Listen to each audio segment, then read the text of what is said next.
All right, hello everyone, and peace of Christ to all of you. First of all, please invite your friends and don't forget to download the videos after we finish immediately. Um, our topic today is about anger. But before we talk about it, somebody asked me a question and I will answer. Please always subscribe, and you can join Patreon. Even if you are doing donation, you can still join, and this way you will be updated because I post there, I post in Mind, I post on Facebook and in Twitter, and even in Instagram. Like if you have Instagram, follow, because few minutes before I go on air, I make a video saying I am going live. A person asked me about the Muslims saying that we Christians, we pay the jizya as a tax. So we will answer about this before we go and start the topic about the anger. You see, always, and this is a warning for all the Christians, never understand Islam from Muslims. You see, I got my degree in Islamic law, and everything I learned which is negative about Islam, I did not learn from the school, because who dare even to say the truth? In the school they teach you what is, let us say, if you do this, what will happen there? I mean, you study law and Sharia, and Sharia is very silly, because if you go deep, you will find there's nothing is called Sharia. Sharia, I mean, like legalizing something, but based on Islam. Now, when somebody says to you any interpretation, any explanation for anything in his cult, well, tell him, can you show me? The Muslims, when they make text, like I saw the comments of the Muslims, angry Muhammadans, because many Muslims are leaving Islam. Like in the last 48 hours, we have 3 Muslims left Islam. Just live on air, not the one I speak to them under the air. And the Muslims are very angry, and he keeps saying that Christian Prince is misquoting, not giving you the mean, giving you the meaning out of context, etc. But I'm showing in the screen everything I show, I'm saying, and now we will show you what the jizya mean. Jizya is coming from the word jaza, which means penalty. As an example, if we go in the Quran, we search for the word jaza.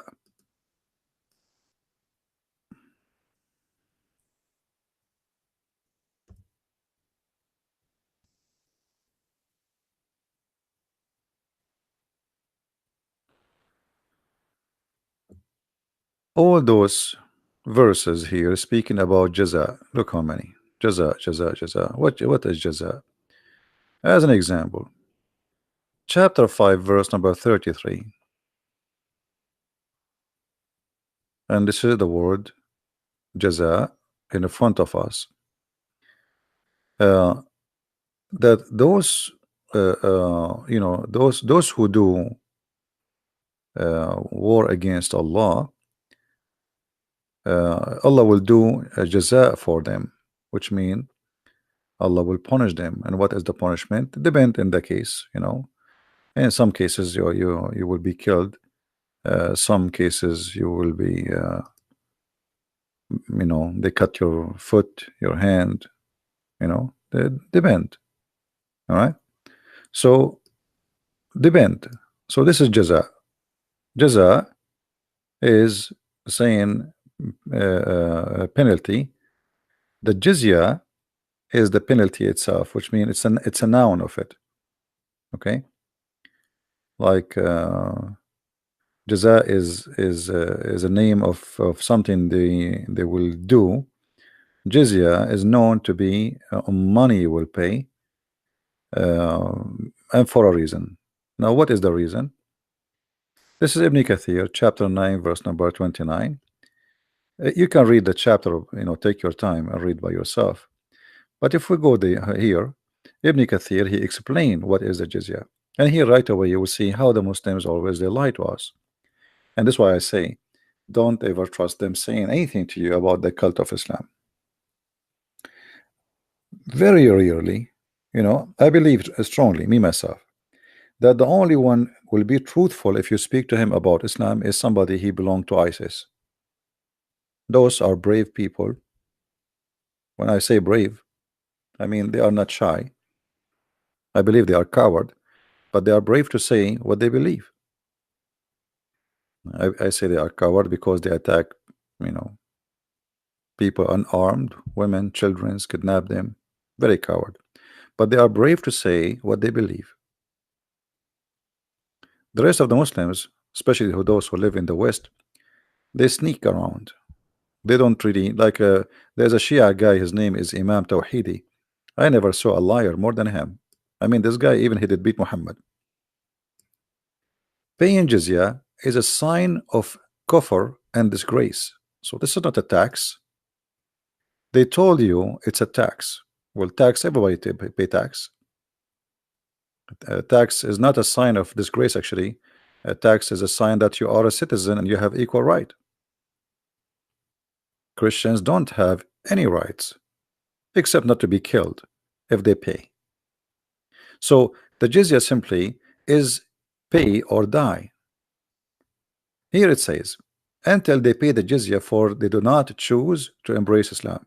So what is the reason for the jizya? Not because you are bad or no. This is for very simple reason.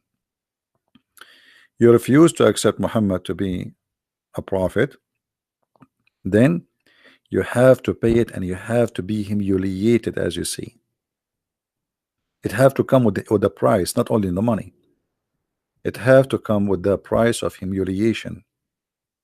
And here we see how they lie to us when they explain what is jizya. Ibn Kathir, he speak in a time where the Islamic State is not ashamed of their teaching. This is our teaching. But if Ibn Kathir was an immigrant who is coming to the West, he will, he will cover a lot. And by the way, Ibn Kathir, he cover a lot still, because Ibn Kathir, he lived in Syria where there's a lot of Christians, and all his interpretation was to defend Islam, not really to explain. So here you see Ibn Kathir saying, and feel themselves subdued, disgraced, humiliated, etc. Therefore, the Muslims are not allowed to honor the people of the Dhimma. People of the Dhimma is the Christians and the Jews. What does that mean? What Dhimma mean? It's mean Muhammad, he grant them, if they pay him, they will not be killed. It's a mafia. Pay us, we protect you. Protect you from whom? From ourselves. We will not kill you. They are not protecting us from somebody else. They are the occupation. All those countries you see in the Middle East, none of them have to do with the Arab, as an example. Muhammad, he came, and after him the Muslims, like they went all the way to Iran, they went all the way to Egypt, Libya, Algeria, Morocco. What those countries have to do with Islam? Nothing. What those are African countries. And imagine now, just because of Islam, this is what Islam does.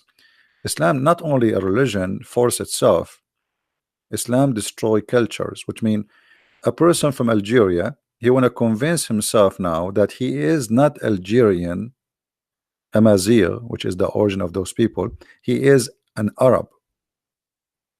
Same for somebody from Morocco, even somebody from Somalia. Somalian, there are people, they have a dark skin. What have you to do with the Arab? The Arab are white people. So just because of Islam, everybody starts saying I am an Arab. So it's like to be okay, the Arab are the masters. Osama bin Laden, he was a big shot in Afghanistan for a very simple reason. He is an Arab and he is a Saudi. He's like God. Arab and Saudi, and like twice, like two things in the same time.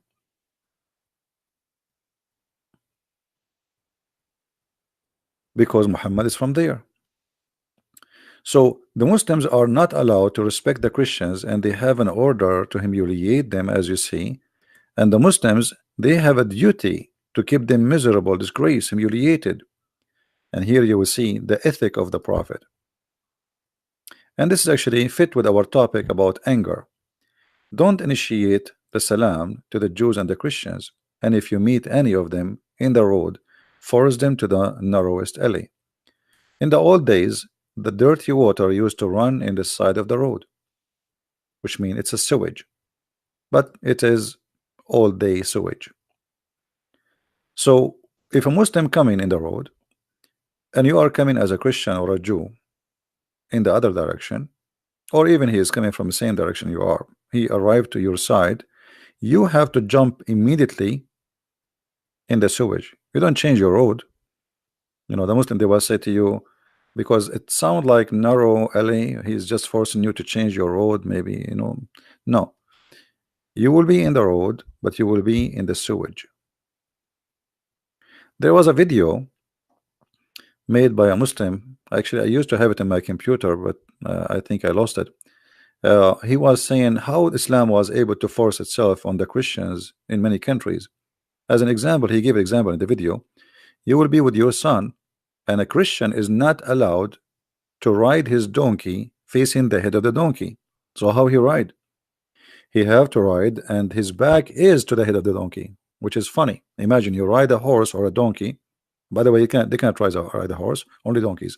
So you ride a donkey, but your face facing the ass of the donkey, just to humiliate them. And the guy in the video was saying, so imagine you have a son, and your son says, hey dad, why everybody is facing the street, the front, except you? Then he will say to you, because we are Christians. And with all this pressure, they will leave Christianity and they will come to Islam. And this is how Allah guided them.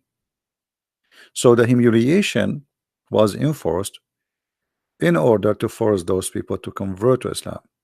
But after a certain time, when the Muslims have became a big number, and they don't want any, like they don't care really for more people converting, because the army became big. So even when some Christians offer to convert to Islam, the caliphate he refuse, because he want money still to come. If they convert to Islam, they will not pay jizya. You notice? If they convert to Islam, they will not pay jizya. Here you see, this is why the leader, the faithful Umar, this is the caliphate after Muhammad, with his demand, his well-known demand, the condition to meet by the Christians, these conditions to ensure their continued humiliation, discrimination, etc. So my friend, when they say to you it's a tax, that's a big fat lie. Now here you notice that Muhammad as a person, always he tried to find a solution by creating or by fabricating Quran. As an example, Muhammad, he want to kill everybody who don't believe in Allah. But why now he accepted money? Okay, don't believe in Allah, don't believe in Muhammad, pay us. Muhammad, because he is a false prophet, he is willing to compromise. A person who says in the hadith, I've been ordered to fight and kill all mankind until they say the following, which mean to say the shahada, which is converting to Islam, or you die, as we see in the following hadith.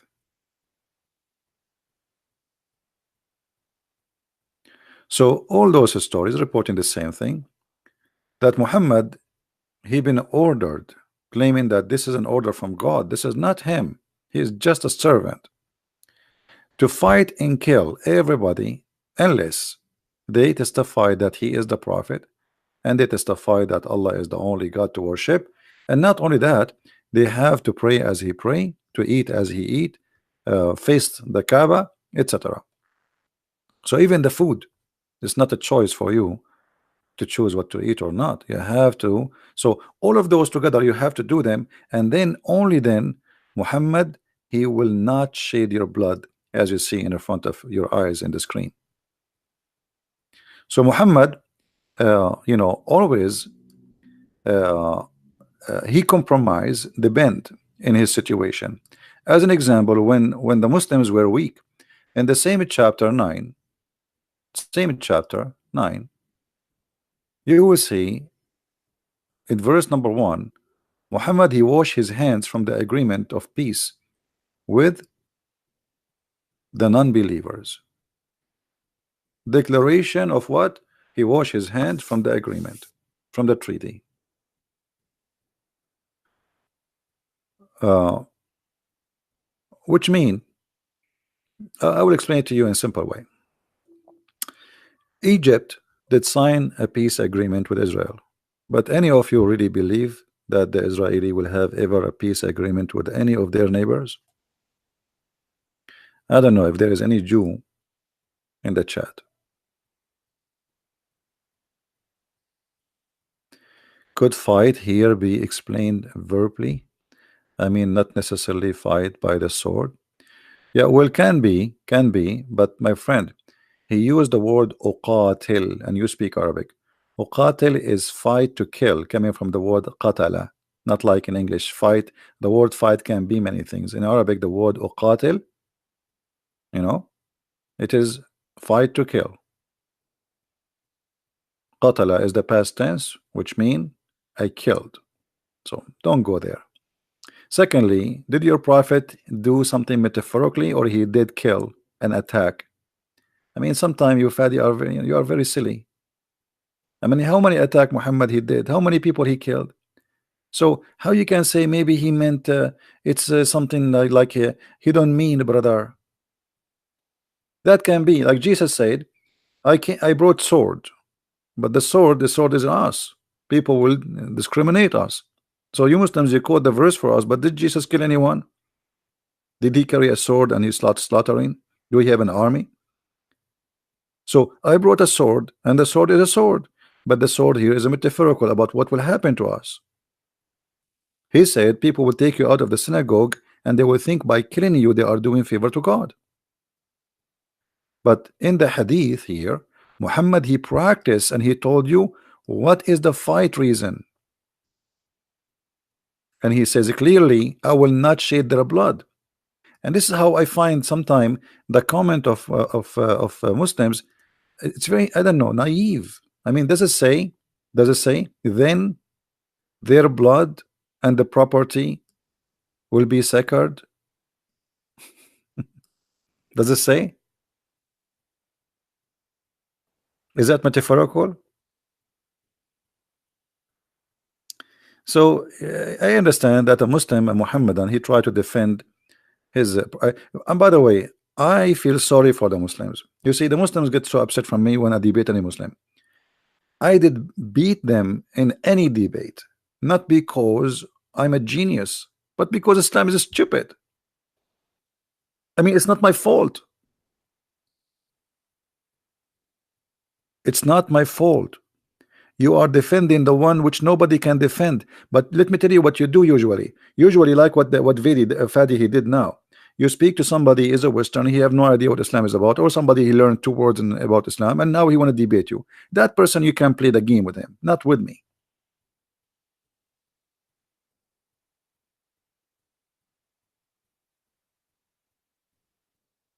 Play all the games you want, but you cannot do that with me. The jizya, there is there's no number of the jizya. Every caliphate he have his own, because the Quran never mentioned where. So it's up to the caliphate. You know, he decide as he wish. The caliphate or the prince of the area, prince is not like a royal prince. It's a Muslim. They hire him to be controlling that area. They call him prince. Sometimes even the leader of a few fighters. You know, the word here is emir, which means it's the same word for use for prince, but it's like the one who give orders.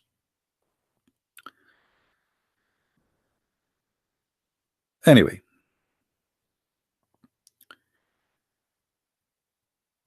so Muhammad, he played his game when he is weak. Okay, look, just to show you, Fadi is making a comment. Let us answer him. Fadi is making a comment. So, but why saying Islam is evil? Because Allah told Muhammad was ordered to fight to spread Islam. Good order, God ordered the Jews to fight as well. It's mentioned in the Old Testament. Yeah, but the Jews, they never spent Judaism, and they never forced anyone to convert to the religion. They fought for surviving. The whole nation had been taken twice as a slavery, additional to thousands of nations attacking them. So there's a huge difference between this and that. At the same time, Muhammad, as you see here, is attacking people for no reason. There's no reason. He just fabricate reasons, and this is why he compromise. So Muhammad, just for the sake of money, he compromise. You have to believe in Allah, otherwise I will kill you. But if you pay me, it's okay. This is not a decent man. Either they are kuffar and Allah order you to fight all mankind until they do this or that. But you say to me, if I pay you, okay, I'm prophet of Allah, and now if you give me your dollar, if you show me the dollar, I will not kill you. Every month I will stop in the front of your house and you pay me. You will be my cow. I sit home, do no business, and you feed me and you feed my family. This is what Muslims was doing for centuries. Everybody work, make money for them. The caliphate in the Muslim, they say to you, do you know what we did in Andalusia? They call it Andalusia. They even changed the name of Spain. The money, this is the money is a theft. The money was coming from countries and lands which they stole, and they start building palaces. And the one who built the palace is not even the Arab. The Arab until now they don't know even how to build a building. Until now in the Middle East, Saturday and Sunday is the off day for the jewelry stores. Why? Because the one who make jewelry is not Muslims. Most of the mosque of the Muslims is built by Christians specifically, because Muslims don't have you know, when they attack Spain, all the boats they use in the attack, it was made by the Aramaic Syrian in Syria. When they attack, you know, occupy Syria, those Aramaic, they knew how to make boats. The Aramaic, the word Europe is Aramaic, the word Africa is Aramaic. So the Aramaic are very great civilization. Islam came, Aramaic is gone, civilization destroyed. Same as Egypt. Egypt was one of the greatest civilization in this earth. Islam came, bingo, it's gone. Wherever Islam come, civilization go out. Go and see what happened in the last 24 hours, 48 hours, week. Since Ramadan started, how many people get killed? Just today, to attack in mosque. Muslims attacking mosque. You see, they make big propaganda about a guy, crazy guy, filthy guy who attack a mosque in New Zealand. But Muslims attacking mosque every day. Every day. Bombs every day. So is that because you are a Muslim, it's okay to kill Muslims? Yeah, this is the case. Actually, Muhammad, he allowed it.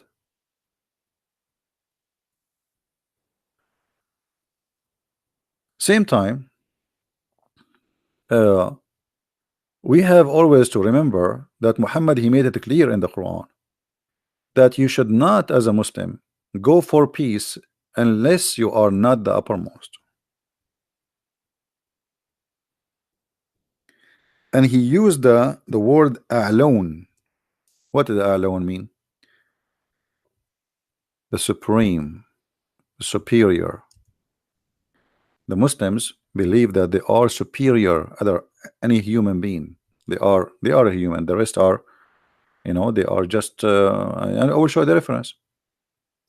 This is the Quran, chapter 47, verse number 35. Read carefully with me. And this is the Muslim translation.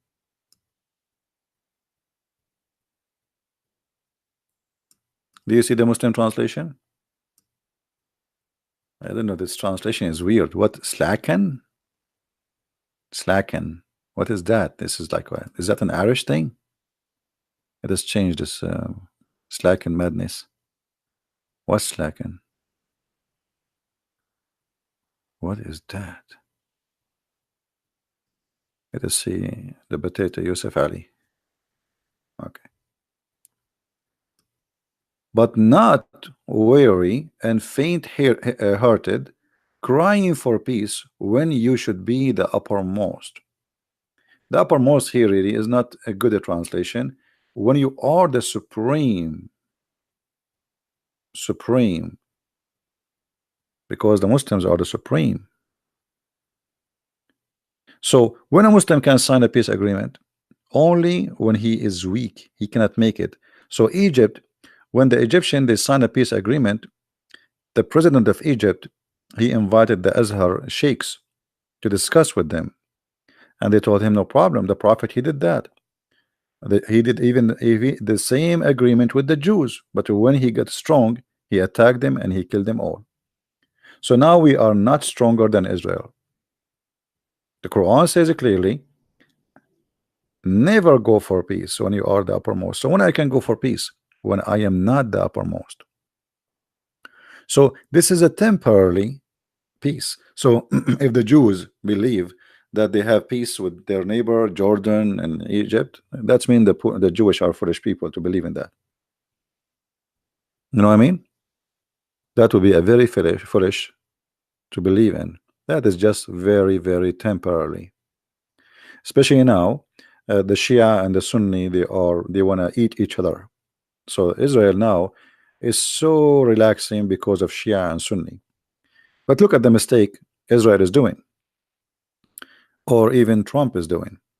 Trump now, if he go in war with Iran, who is the one who Israel think, the Israeli think Iran is the big problem, so we need to change the regime. I don't agree. I like this regime to change, but this is not what I'm talking about. Uh, you see, if there is no Iran, Saudi Arabia will not get close to Israel. Emirates, Saudi Arabia, Bahrain, all of them, they are being so friendly these days to Israel. Why? Because they are terrified. If Iran attack them, they will eat them alive. You know what I mean? So the existence of the regime of Iran made Israel relax. The Sunni are weak. The Sunni are majority our population, but they are not smart like the Persian. All the Sunni in the Middle East, they are Arab. And we have to admit that we Arab, we are not to compare with the Persian. When the Arab they were sleeping in their tent, having a bunch of goats around them, the Persian they have science and they have, I mean, they are this is a great civilization. So uh, if not America, USA, if not Israel, the Iranian they can eat Hezbollah. Sorry, they can eat the king of Saudi Arabia for dinner, just for a dinner. You know, even when Saddam Hussein he have a fight with the Iranian, the whole world think that Saddam Hussein was fighting Iranian. It was not Saddam Hussein. It was America behind him, giving him satellite information, missiles, weapon, and the Saudi pay, and the Emirati pay, and the Bahraini pay, and Kuwait pay. Everybody pay. Even almost the Arab they went bankrupt because of that war. Still, they could not win the war against Iran.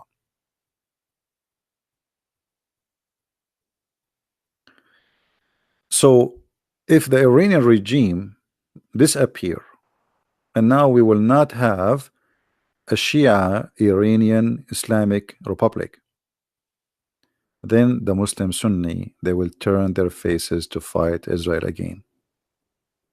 Are you getting my point? Right now they are terrified because the Shia number is growing in Yemen, in Lebanon, in Syria, in Iraq, and for sure Iran. Almost 80% or maybe 90% is Shia, and they are connected now. Iran, Iraq, Syria, Lebanon. That's it. Same time, if you go in the Gulf, Oman is a kind of Shia, the Sultan of Oman and his country, and Yemen, most of people now became Shia. And this is terrifying for the Sunni. They are surrounding them from all over. Now, suppose today we will talk about uh, anger. Should we go to the anger or continue in this topic? So I believe the Israeli it's better for them if the Iranian regime stay. If I am Netanyahu, I should pay the regime of Iran to stay, not to leave, because they will never attack Israel. You know those people, they say death to America, death to Israel, death to America, but they don't even dare to fart, neither at America, neither at Israel. You know what I mean? So let them, okay, as long they scream but they do nothing, let them stay. Let them be busy, Saudi, Iran, because those people, they have to find an enemy. Now the Shia is their enemy. If you help them to get rid of the Shia, they will turn their face on you. All right. Now, is the Saudi protected by America? There's nothing is called Saudi if not America and England. There's nothing is called Saudi. Saudi, you see, even the thing, the name is a shame. What Saudi? Saudi is the last name of the family of the king. So how have you ever heard of a country have a name of a family king? Imagine we change the name of USA, make it a Trump, that a Trump, United State of a Trump. So all of those, the royal families, they are not royal. They are Bedouin who live in a tent. And since they discover the British intelligent, they start making kingdoms and princes. The king of Jordan, those guys are potatoes. They never have kings. They never been kings. They never even been princes. They made them royal family. All of those are the made of the British intelligent. And then after that, when the British is not an empire as before, and the one who grew and became the most powerful nation is USA, so USA took over. So all of those are exist just because of USA. Who is the one who get Kuwait back from Saddam Hussein? Nobody can get it back. The Saudi cannot. Who can? USA. So yes, they are the one who protect the Saudi. All right. Before and now and in the future, they will protect them as long the Saudi, they pay nothing for free. Nobody is doing like a charity. This is not a charity business. Even Trump, he says to them, give us your check, hello, pay us, we are protecting you. It's not even like before. They used to, like, and they don't say it publicly, but Trump is, you know him, pay us, we protect you. Business is business. Anyway, no, this is not a blood money. This is not a blood money. This is oil money. And if somebody protecting somebody, well, it costs them money too. They send their army, etc. This is not for free. Not for free. You see, there's many countries in the world, they are getting protection of USA for free because American, they were stupid for long. As an example, Japan. Japan, they have many threats around them. They have problems with Russia. They have big problems with the Chinese. They have many problems. And just by having the American, they are secure and they don't even need to have an army. So Japan never pay a penny. So what happened? Japan became very rich in economy, very poor in army. But who need an army if somebody else spend his money in the army to defend us? Perfect. Because the American, they were fooled. They defend Japan for free. All right. Same as Europe. Most of the NATO cost is American pay. Since until Trump he came, this guy is a businessman. He's smart. He said, why we are paying to protect you? Why we pay for everything? You have to pay your shares. All of them, they get rich. Like, look at Germany, how rich it is. Why America will pay for Germany to protect Germany? So American, they've been foolish for a long time. Long time. But anyway, this is politics and stupidity. And for me, I never like Western leaders. Always I view them as a guy who just joined the cirque. Like the enemy, the animals who dance in the cirque, etc. I don't see between Western leaders any leaders really. I see a bunch of idiots. And the only one maybe until now he's different is Trump. But even Trump, sometimes he is an idiot, you know. But let us say he is the best idiot between the idiots, if we can say so. So he is better than them. Uh, at least he knew how to make money. Now we go back to our topic. I have a question about Islam. When women get miscarriage, the child will pull her up heaven? No, no, no. This is not for the women. Okay, it's okay. You see, we don't have to go by the topic. We can go. We can talk about the topic later. This is a question. This gentleman saying, uh,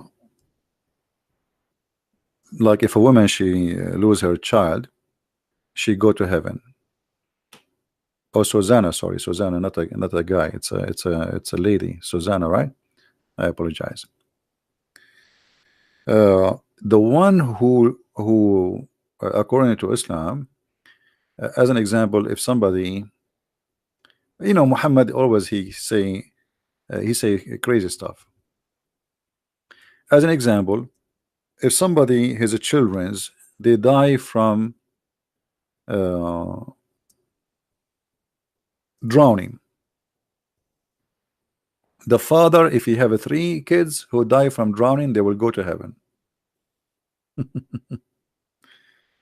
uh, let me see if I find you.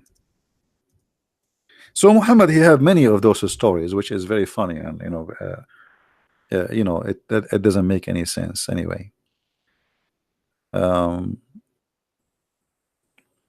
and even Muhammad, he says if somebody uh, he died drowning, even the man who died drowning, he is a shaheed, is a martyr, he will go to heaven, which is very funny.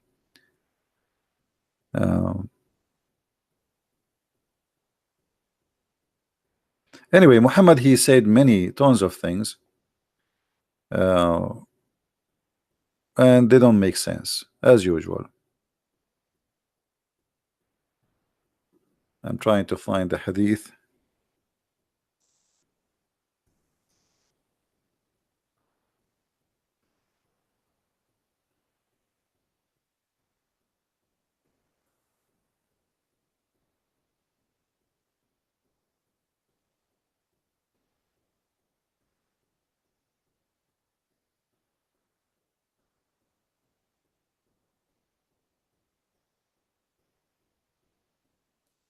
Let us see.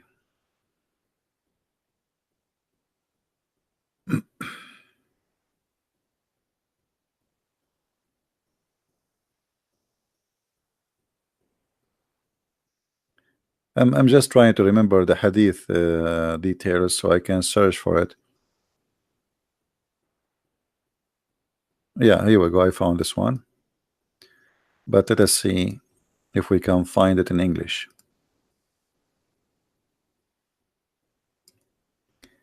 However, let us say that what you said is true. I mean, why if somebody is, a woman, she lost her baby, uh, she will go to heaven? I mean, that's weird.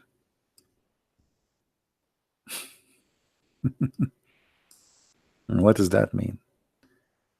Isn't it all is happening by the will of Allah, which means Allah is the made those babies die?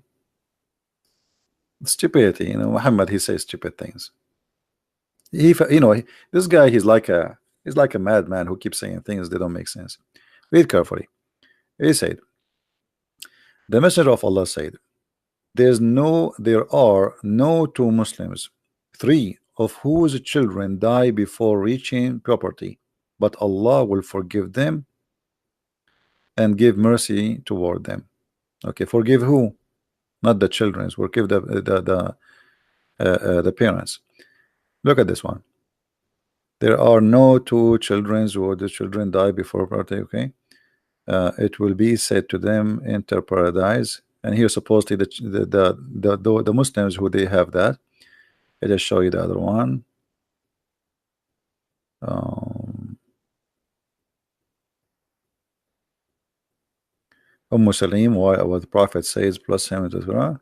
There is no Muslim couple who have three of their children die without Allah admitting them to the garden of Sheen paradise.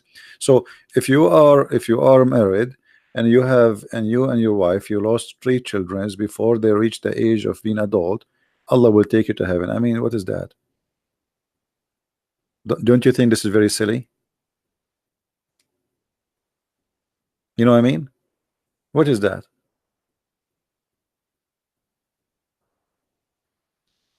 Why they will go to heaven?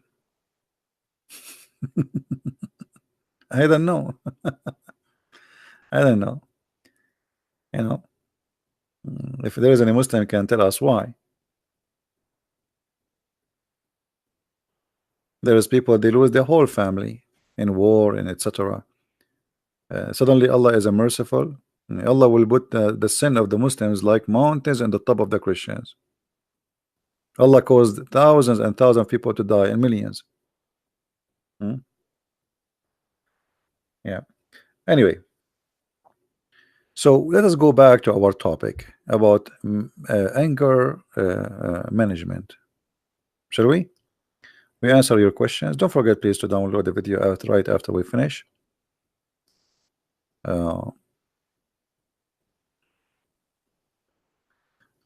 Look at this. Look at this dog. You know, all of us, human, animals, I mean, all, when they are angry, their look change. The look of a person or even an animal, it's different from being angry. Like as an example, this is a dog. It's called husky. Well, this is a husky. He is peaceful. Look how he look nice. So the previous dog looked really scary, but the same dog can look really nice. So what the difference? Anger. Anger can even change your look. All right. Either give you like a happy, nice look, etc., or give you a look which is scary. The same creature, and that goes for a human being. Now, as long we are talking about dogs, I want to share this hadith with you before we go.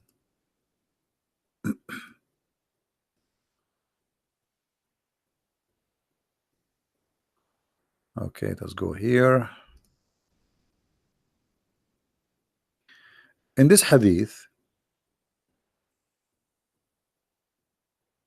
you will see something funny in the translation. I don't know if you notice with me. Anyone notice me what's wrong in this translation in the page?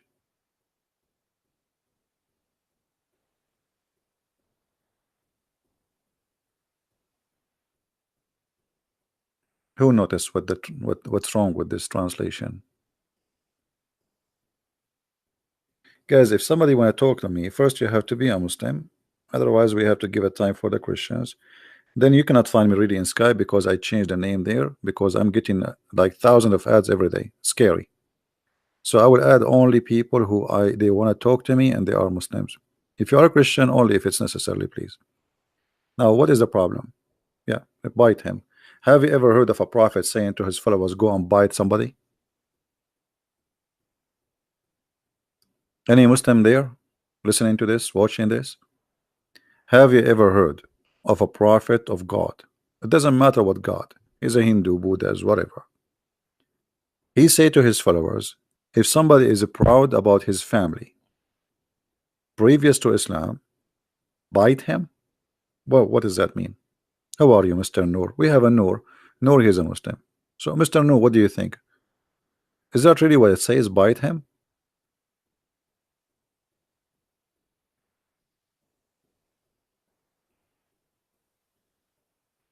Any Muslim can tell us what's happening here? Is it really your prophet saying if somebody is proud about his family previous to Islam, go bite him?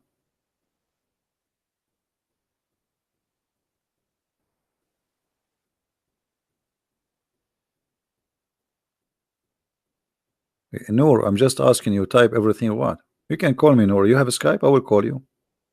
If you like it, we can talk. What bite him? What does that mean? Hadith are nonsense. Like, you see, guys, this is what I like about Muslims. Noor, he just said something very important, and I don't know if you notice with me, what does that mean? uh, Muhammad, Noor, saying that the hadith of his prophet are nonsense. So Muslims, they knew that their prophet, something wrong with him. But Noor, now he right away, he will write again, he will say, no, no, no, this is not what I meant. I mean, the hadith are not trustworthy, they don't make sense. Correct, Noor? This is what you meant? You are against the hadith, right? Hadith doesn't make sense. It's not the prophet who don't make sense. Ah, guys, hadith were invented. This is what I expected him to say. I was right. Hadith were invented hundreds of years after Muhammad was gone. Okay.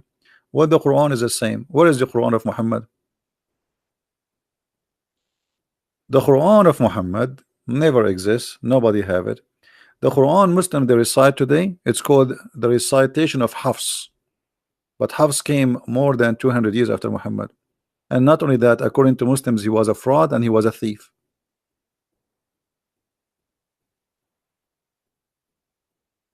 So just because the hadith does not make sense to you, you reject it. Okay, what about the Quran? Does the Quran make sense to you, Noor? No problem. So Noor, do you trust the Quran, or you only the hadith is a problem for you, or the Quran too is corrupt? No, actually, this hadith is sahih. This hadith is sahih. This is not a weak hadith. This is sahih, as you see. So look, guys, what happened. In Arabic it says, سمعت النبي صلى الله عليه وسلم يقول من تعز بعزاء الجاهلية فأعضوه ولا تكنوا. I heard the Prophet of Allah saying, the one who is proud about his family previously to Islam, go and tell him to bite the private part. I'm not going to say the word, you know what I'm talking about. The private part of the man. Tell him to go and bite the private part of his father, and don't call him by the name which he like, which means last name. He's proud about his last name. Don't call him by that last name. So look how the Muslims, in order to fabricate the meaning, they are ashamed to say the Prophet says go and bite his private part. They said go and bite him. And this is why Noor, who is a Muslim, he said it does not make sense. I agree. This is a false translation. It doesn't make sense.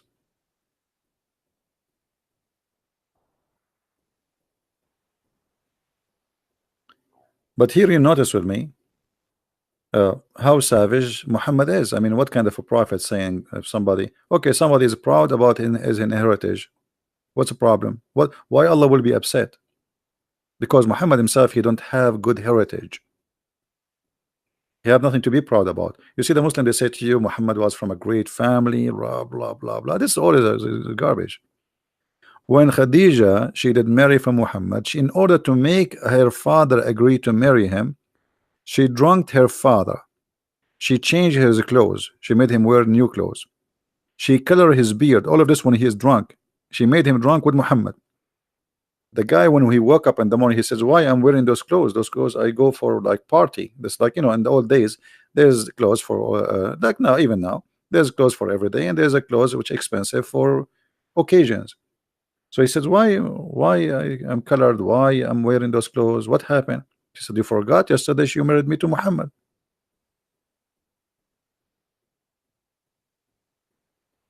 And when he heard that she got married to Muhammad, he took his sword and he wanna go and attack the family of Muhammad. He wanna take his cousin and his family and his tribe to attack Muhammad. There's no way I will marry my daughter to Muhammad. Why? Because Muhammad is not from the same level. And here you notice how bad the situation is. But anyway, here you see that Muhammad, he have a very bad he have a bad anger management. Muhammad is angry. He's angry from his life. He's angry from who is he. He's angry. He is not confident, to the point if somebody is proud about his family, go and bite him, or let us say bite the private part of his father. But Muhammad he claimed that he and his family are the best. So why,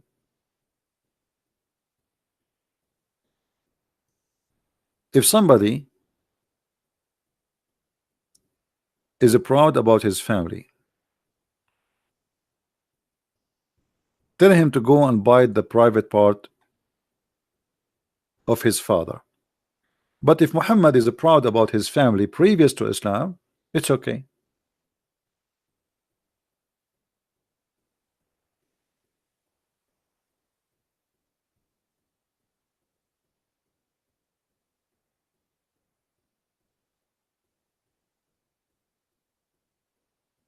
Any Muslim want to say anything? Isn't it this is hypocrisy? Why Muhammad he says Allah chose from etc., from the tribe of etc., from the tribe of etc., and from the tribe of etc., the family of etc., and I am the best of the family. But this is his heritage.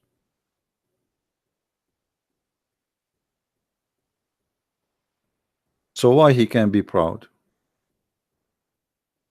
and someone else cannot be proud?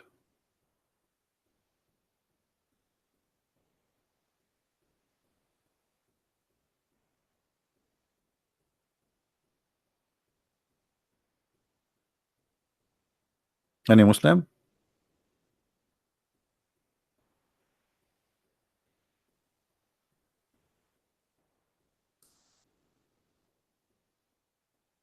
No Muslims want to answer? All right. But here Muhammad, you notice that he is refusing anyone to be proud because he don't want to have competition.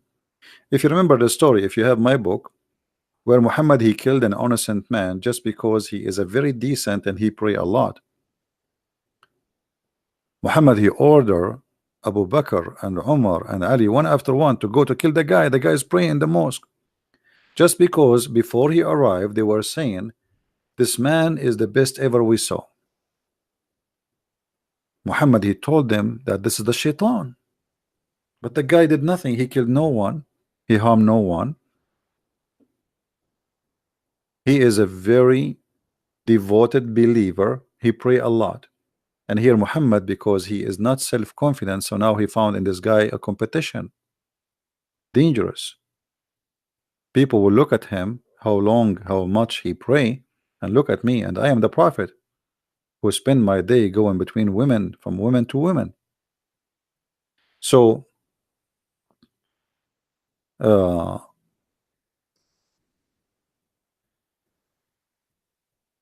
Muhammad, he cannot accept anyone to be better than him, and that bring his anger. Same time Muhammad always proved to us that he is a person who have no control of his behavior. And here we're not talking about his sexuality, we spoke about this many times before, but even about his anger, which come with violence. Maybe many of you do not know that Muhammad he used to beat Muslims. He used to beat them up.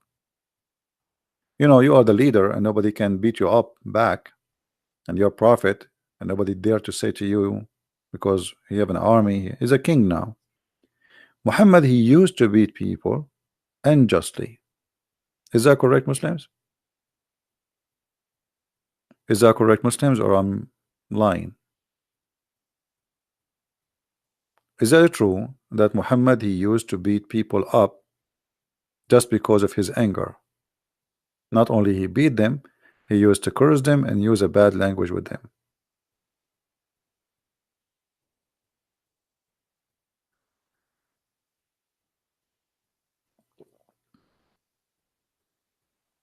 No, that the story about Khadija and make her father drunk, this is not in the Quran. Any Muslim? Let us go to the hadith. Read this hadith with me. And actually all of those stories are sahih, which means they are very, very correct. Muhammad, he used to hurt, he used to whip, he used to beat people for no reason. And look Look at the madness of this man. He claimed that he made a condition, he made an agreement with Allah. He put conditions in Allah. Okay, what is the condition? Anyone he beat him, he cursed him, he said the F word to him, Allah will make that a blessing to the one who the Prophet beat him. So if you like to get a blessing from Allah, let the Prophet beat you. The Prophet get angry. The Prophet he said the F word to you. The Prophet he's he whip you with the and then you get a blessing. Read. I'm not making things up. Aisha reported that two persons visited Allah Messenger, and both of them talked about a thing, something, which I'm not aware of. She didn't know what they were talking about. But that annoyed him, and he invoked the curse upon both of them. And he heard, etc. Blah blah blah blah. And then she said to him, "Why? What happened?" He said, "The good would reach everyone, but I would not reach those two." He said, "Why so?" I think she said. I said, because she said, this Aisha, because you have invoked a curse and heard over them. He said, don't you know? Don't you know? No, she don't know. Aisha, she don't know. Don't you know? Okay, know what? I am a human being, and that for a Muslim upon whom I invoke curse or hurt or hurl, etc., make a curse or a purity and reward for him. I mean, the translation here is really horrible. This guy, I think he is using Google translation. It is, you see the other one. I mean, what is the translation? This translation is, O Allah, I make a covenant with thee against which thou wouldst never go. I am a human being, and thus for a Muslim whom I give any harm, Muhammad doing harm to who? To Muslims, or whom I scold, the one I hurt, I whip, that even translation here is not good. I whip him. The one who invoke curse upon him, the one even I beat him. Make this a source of a blessing and purification until the day of resurrection. So Muhammad, he made conditions, he made an agreement with Allah that there is people who beat them who he should not beat them. He agreed that he is not being fair. He agreed that this is not right. But what he can do with his anger management, he found a solution. I beat you, Allah give you reward. Muhammad, he will not control his anger management, but Muhammad, he found a solution. I'm not going to change. I'm not going to promise you I will not beat you no more. I will not curse you. I won't say the F word to you. No. I will keep doing that. My anger management, there's no solution for it. But I have a good news for you. I say the F word to you, Allah give you reward. I beat you up, Allah give you reward. So if there is any Muslim would like to get a blessing from Allah, then here we go. Noor, you want me to come to Paltalk? Yeah, I saw I could not find his name in Paltalk. This name is sorry, in the Paltalk. Okay, let me open Paltalk. We have a Muslim on a call me in Paltalk. Let us see what you want to say.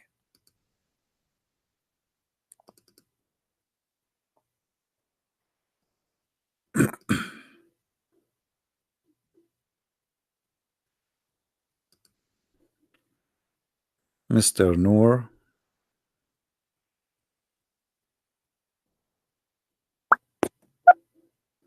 Okay. I am in Paltalk now. I will look for you, Mr. Noor.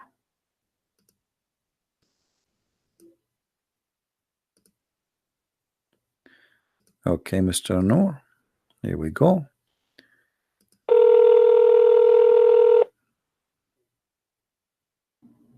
Assalamu alaikum. Wa alaikum assalam, Mr. Noor. How are you? Hold on 1 second. Let me mute your stream. Okay, can you hear me? I do hear you. Please just be sure you mute YouTube so we don't have duplicate of voice. Yeah, 1 second. Let me put on my headphones. Actually, God willing. All right. Keep YouTube running, but just mute the sound.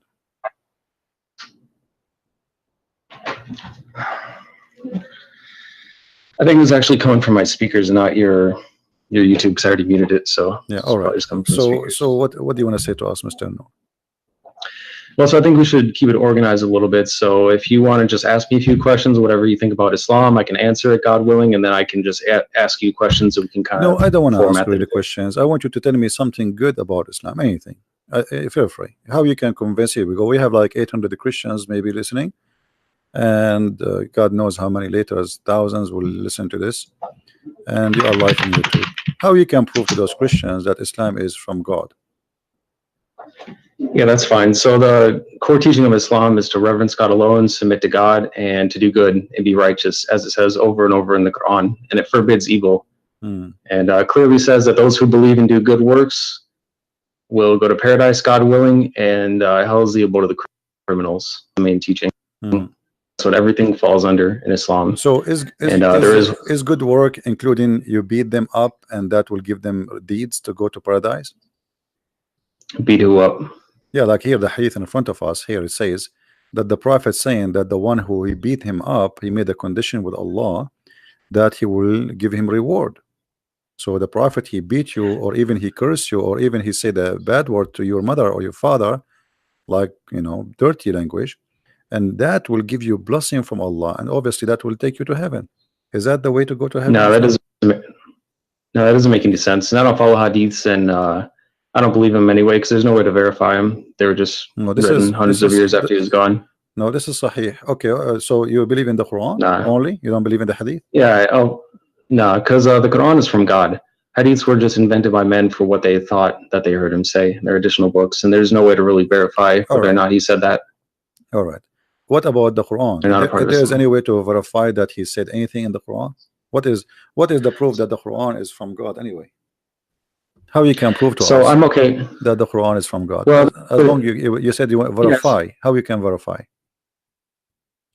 Well, I don't think that there's a way to prove it 100%. I believe it is. However, there is some evidence that it is. Like what? Just based off what it teaches. Well, like the prose and how it's written, how clear it is. How clear? Just the overall style. I don't know. The Quran how clear it is. My friend, as I know, the Quran says nobody understands the Quran save Allah.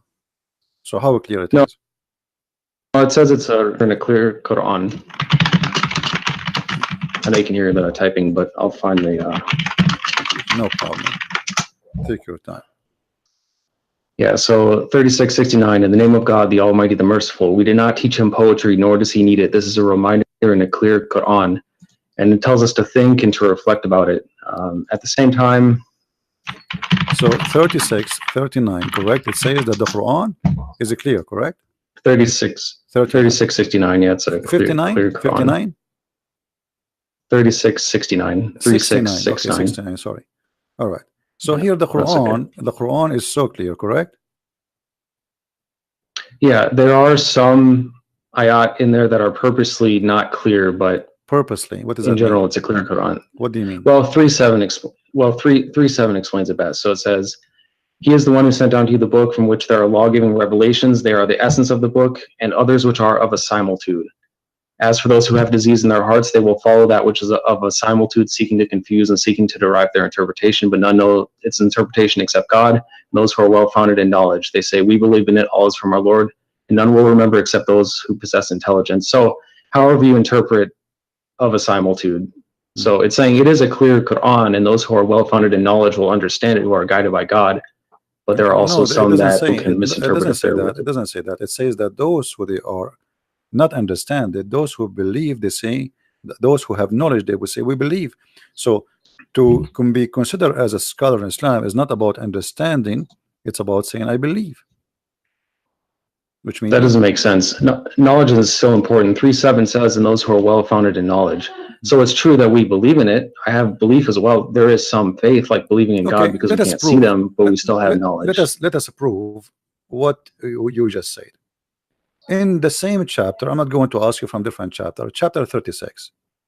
And you are the one who said to me, this chapter here, saying to us, or this verse 69, saying that Allah, He made the Quran very clear, correct? Right. All right. So how the Quran says in the same chapter that وَالشَّمْسُ تَجْرِي لِمُسْتَقَرٍ لَهَا, and the sun runs into its own course. What is Which that? one is that? The same chapter. I mean, I've read the Quran over 5 times, but I don't have it memorized yet. So yeah, no problem. Chapter 36, the same chapter you gave me. Verse I see it. Yeah, 36. Verse number 38. Okay. As long you say to us the Quran is so clear. Okay, what does that mean? The sun run. Do the sun run? Well, it says the sun runs to a specific destination. Okay, what is the best? Such as the design of the noble, the knowledgeable. What is that? Well, it's what we see. I mean, we see the sun in the sky. It's the same destination every time. So yeah, that's a specific destination. But this doesn't mean Allah is wrong, because the sun is not running anywhere. So Allah, He see as we see, or He see different? Well, that's just petty semantics. I mean, it's running in an orbit. Yeah, but He's doesn't matter if you say run or orbit. He's talking about, you just said how we see the sun. That's mean that the sun sitting, sunset, sunrise, correct?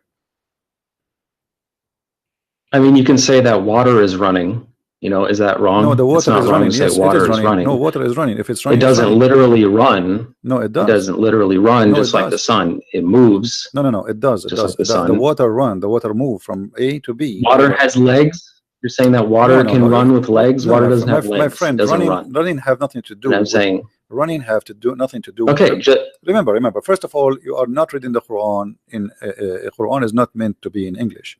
In Arabic, it says tajri. It actually is. Tajri. No, it's in Arabic. Tajri. Yeah, I know. The word tajri, it's mean go ahead. You run. It's running from location to location. Now, you said and you agreed that this is about how we see the sun. So Allah speaking here about the sun setting, the sun rising. But this is absolutely false. The sun does not set. The sun does not rise. All it says is that it runs to a specific destination, and running is interpreted the same way that water is running. Okay, it moves to a certain destination, which it does every single day. It's just all right. If we go just 2 verses down, you can read the verse before it. You can read the verse before it. And the moon after it have measured in their mansion. The Quran believe that the moon have mansions, and this is what the religions before believe, that the moon. He have mansions, he live in the places, and he moved from place to place. And people, even the Sabian, they used to go, and when the moon disappear, they go to the second town to welcome him in the other town, because this is a new moon. Now here you notice that the moon have houses, and he says to you, and he run in the old way, as it was in the old way. But this is not true. I mean, this is false. Now if we go in verse number 40, it says, it's not permitted for the sun to catch up the moon, nor can the night outstrip the day. Each just swim along in its own orbit. Is that correct? Yeah, swimming in an orbit. But let's take one thing at a time. It's also important to quote the Quran correctly and not just interpret it, like not just use your own words every time. So 36:39 says, and the moon we have measured it to appear in stages until it returns like an old palm sheath. Which it does. It's like the different stages of the moon, which is. But here it says it live in mansions. Is that true? There's mansions for the moon? No, I'd say that in the Quran. It says.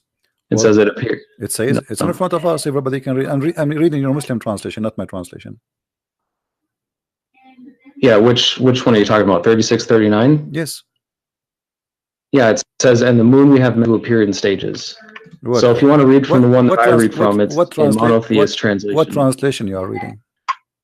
Here, I'll post it in chat. You can Google it. It's called a monotheist translation. Otherwise, you can go here. Monotheist? To what does that mean, monotheist? Yeah, monotheist means one monotheist. That's what we are. We reverence one God. That is a new form. Monotheist. Let me see if we have it here. Yeah. Monotheist. It says it in as well. talks about monotheism. Maududi, okay. Yeah, but my friend, I do you speak Arabic?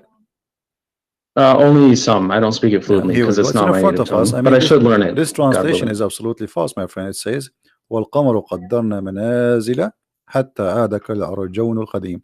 So it says the word manazil. So how this guy, whoever translated this translation, he said, you can copy this word manazil as you see in the screen, post it in Google, and you will see it mean houses or mansions. So this is a false translation. Well, there's lots of translations that translate it that says the moon we have measured it to appear in Okay, stages. you And say Arabic is a rich language and it doesn't have a single no problem. word definition Okay, all the my time. friend, But my friend, you said let us not to give wrong interpretation. So how we can give interpretation for the Quran according to you? how do you interpret the Quran? Well, Yes. you should think for yourself and ask God for knowledge and wisdom, and also Okay. consider the But you opinions could not of answer others, me. and then You could form not your answer me. You conclusions. are the one who said to me. You gave me verse number 13. I remember. 36, 39. Sorry. Yeah. Or Saying which to one are you me, talking about? that the Quran is so clear, the same chapter, right? But here I'm asking you now, how Allah he says such a thing that the sun run into its course? You could not answer. You said that we see the sun every day. No, I did answer it. It Yeah. does run its course. No, It it runs does. to a It does not. The sun does destination not every set. This day. is It the runs earth. the same way that water The earth is going around runs. It's itself. not list. The earth, No, the earth goes around itself. This is how the day happened. no. The No. sun rotates. It runs to a specific destination, just like it says. It's like water. A Okay. river can run to a Okay. destination, So right? okay. According to you, when the sun set every day, it's not the earth going around itself. This is the sun going from point A to point B, from east to west. Yeah, and even no matter what you believe about it is also speculation. There's no point in even debating that because you have no way to measure what it's doing besides what you can observe on Earth or what you trust what others say because you have no experiment that you can do for yourself to determine what it's actually doing. You know what I mean? So it's pointless to argue about that. So, but there's no way for either of us to no prove it. problem. I will not argue about that.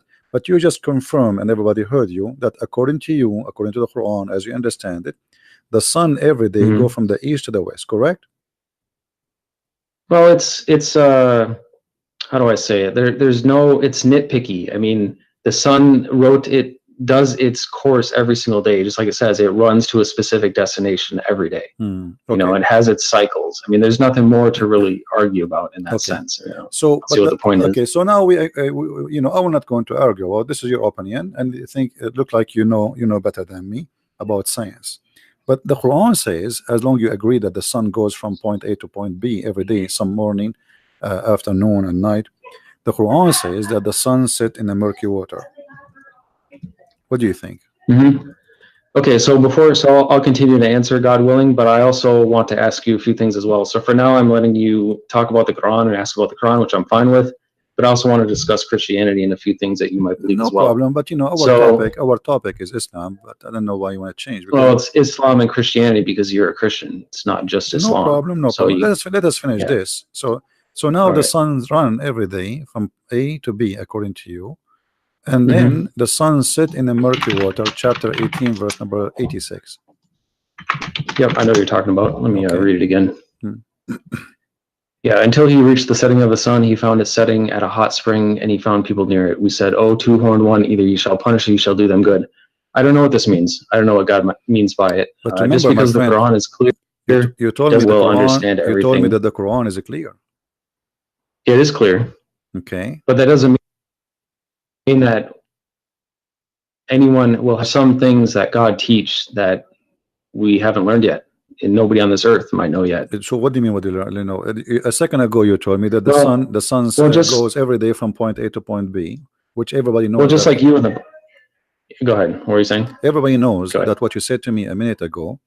The sun does not go anywhere. The sun does not set, and you said no. This is what happened, and everybody in the chat don't agree with you. This is scientifically already proven to be false.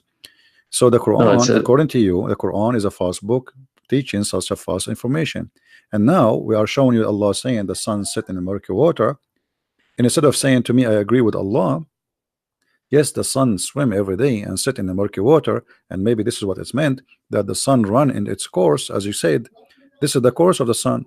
Every day go from the east to the west, and then jump in the muddy, dirty, hot water. Well, so the first we're talking about running to a specific destination. There's no problem with that, even if some people disagree. It runs to a specific destination, as I've explained like 4 times. There's nothing wrong with that. It means exactly what it says. That's clear.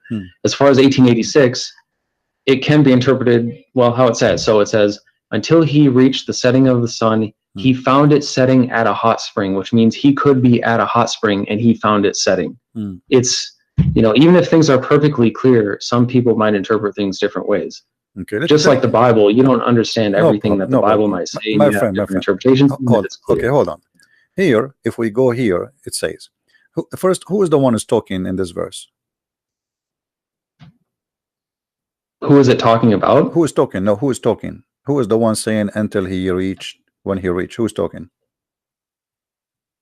Well, it's the word of God, so it's God talking. Okay, so Allah is talking. Yeah, Allah is talking. Yeah. Allah, he says, until when he, so he's talking about what? Talking about someone else. Until someone else. Okay, until is what? Is about timing, correct? Timing and location. Until when he reach the setting of the sun. How he can reach that? Where is that?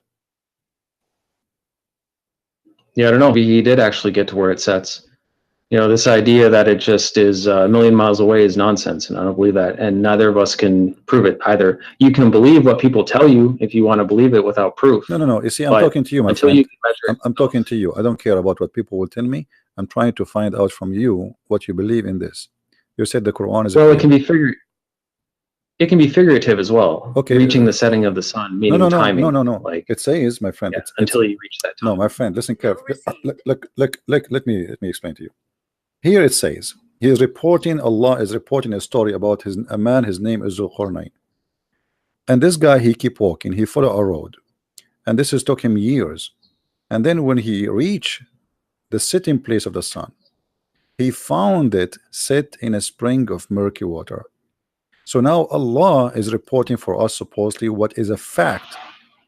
He is telling us things we do not know. What happened to a guy who passed in time before us, correct? Okay, so when he say he found the setting place of the sun, where is that? How that can be true? The sun set everywhere. Look what he said. It doesn't set everywhere. It goes below the horizon. That's all we know. Or it sets in a literal spring. No. So you believe that the sun set in the water, according to you? I don't believe it, but I think that it could be possible. According to this, I mean, that's how you could interpret it. That's possible. So, according to Mr. Noor, that it's possible that the sun set in the murky water and goes from the in a hot to the spring, west, in a hot water. Murky. Okay, actually, yes, it's hot. You agree with you because the water. Well, it does say dark. Hamia. I mean, two things, by the way. Hamia is a when they make I don't know what they call it in English, like when they make the bricks. You know what I mean? So the water of that brick, it have to be hot, and then even the brick itself, they burn it after that. So the Quran confirmed that the sun every day goes and jump in that pool, which is a spring of murky water. But how big the sun and how big this spring of murky water? The sun is so big. Do you think the sun is like a small lamp or something? Well, it's definitely not as big as they teach us because it's also the same size as the moon, besides when it's being viewed through like the atmosphere and it's distorted when it's low. But when it's like up in the sky, it's the same size. And this idea that they're these extreme distances apart is ridiculous. That it's just like coincidence. So we don't know how big it is. So nobody does unless again you trust. So you think like that maybe the sun it's like in this small and jump in the swimming pool because it's a spring of water. How big is going to be? Well, it could set in that. I mean, look how big the Earth is. Yeah. It's not Let me ask you, this spring of water is where? Is it in the Earth? We don't know. It's wherever the sun sets. But the Quran is clear. Nobody knows where it is. But the Quran is clear. It is clear, but it's not an encyclopedia of everything. Just like the Bible is. It doesn't explain every single thing because that'd be way too big. All right. Even though it's clear. If we go down a little bit, it says, then he followed another way. Verse number 89. And then it says the same story again reported, but in the other direction. It says, until when he came to the rising place of the sun. What is that? It says, so when he reached the rising of the sun, he found a Actually, rising out of people for whom we did not make any cover except it. yeah. Where is the rising place of the sun? Wherever it was, wherever he reached it. It doesn't say. But that's mean It's not an encyclopedia. It's not going to say everything. But that's mean there is a place where the sun rises according to Allah, correct? Yeah, sunrise is a specific location. And that is a specific location, as you said. So, guys, there's a specific location according to Mr. Noor where the sun rises, and that is told by Allah, and this is something nobody knows before, correct? Is that something people Say that know? again? Is that something people know yeah, before, or something this is new discovery? This is new science. People might have known it. I mean, we don't know how old the Earth actually is or how many civilizations came before us. They may have known that. They may have found it. May have been able to study it better than us. Okay. Now, if we continue the story, he found people there, and then Zulqarnain he moved, and then he found a group, and those group they have a problem. There's people or nations, two nations. They are called Gog and Magog. You know the story of Gog and Magog. Okay, so he, they told him to build a dam between them and the people of Gog and Magog. Right. Okay, where are those people? How come we did not find them until now? I mean, it's irrelevant. We don't. Who cares where? It doesn't say. We don't know where that land is. Just like we don't know where Noah's Ark is or anything else. I mean, it'd be nice to know. Yeah, but the Quran is so clear. But we do not know. It is clear. Okay, it just doesn't explain everything. It's so clear. It doesn't have every single piece of knowledge in it, because that would be way too much. So let me ask you about a verse in the Bible then, since you've talked for a long time about the Quran. I've answered lots of questions. Do you agree with Leviticus 20:27 that says that a man or a woman who acts as a medium or fortune teller shall be put to death by stoning, that they have no one but themselves to blame? Do you agree with that? This is the law of Moses. What's wrong with it? You agree with killing fortune tellers by stoning? Well, this is the law of Moses. What's wrong with it? Because that's disgusting. Okay, so what about... Okay, but the Quran say the same. The Quran say the same. It doesn't. It doesn't mention stoning anywhere. Okay, hold on. What verse is that? See, this is why I don't want you to jump, so we can show you related issues. In the Quran it says that anyone who wage war against Allah, he should be crucified, cut his hands, cut his feet, and even Muhammad in the hadith says he put nails in the eyes. Now it doesn't say that in the Quran. Which ayat? It says that, my friend, people fight you if they're trying to kill you. Who is the one? No, this is not about fighting. You see, you told me the Quran is clear. That's not true. Anyone who do wage war against Allah, who is the one who wage war against Allah according to Quran? Which ayat is that? Chapter 5, verse number 33. Okay. Yeah, the recompense of those who fight God and his messenger and seek to make corruption in the land, that they will be killed or crucified, or that their hands and feet be cut off from alternate sides, that they be banished from the land. That is disgrace for them in this world, and in the hereafter they will have a great retribution. That is because they're trying to fight God and his messenger. That's people who are attacking you. So now that's not just killing. Now I am attacking the prophet. You understand? I am now attacking. Yeah, if you try to kill us. No. If you try to attack they are not trying to attack the prophet physically. That's what it says. Okay, hold on. It says those who fight. No. Read carefully. The verse after it says, except who repent before they fall into your power. In that case, know that Allah of forgiving, merciful. So if those people they killed, okay, the one who killed should be killed. What repent? You kill people. No, you kill people. If you start a war with God and his messenger, then so war what? What kind of war? What kind of war? What kind of war? If I speak now against the prophet, I am waging war against Allah. Is that correct? And we're not talking about words. No, we are talking about words. We are talking about words. Fight God. We are talking about words, not necessarily real war. His messenger. Okay. No, okay. Yeah. Okay. We're confusing war between words. I thought you said words. You are saying to me that we don't want to give wrong interpretation for Quran. What interpretation you read, so we can go together and see what this is meant. Exactly what it says. The recompense of those So you who don't fight want God to. and His So messenger. okay. Don't fight us. So you are It's that saying no, no, simple. no, no. It doesn't say it doesn't fight us, my friend. It doesn't say Yes, that. it does. It says the recompense of those who fight God and His messenger for the third Where? time. Did you No, hear that? yuharibuna here. It's about, yes, fighting. Fighting is about fighting by what? The prophet said, "I've been ordered to fight and command to kill all Fighting. mankind, to kill all mankind until they convert."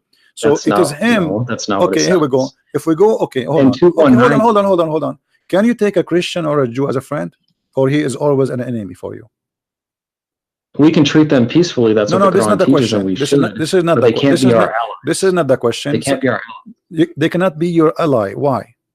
Right. Why? Because we're not allowed to be allies with them. Why? Are you allowed to ally with? Would you ally with Muslims? Why not? Would you ally with Satanists?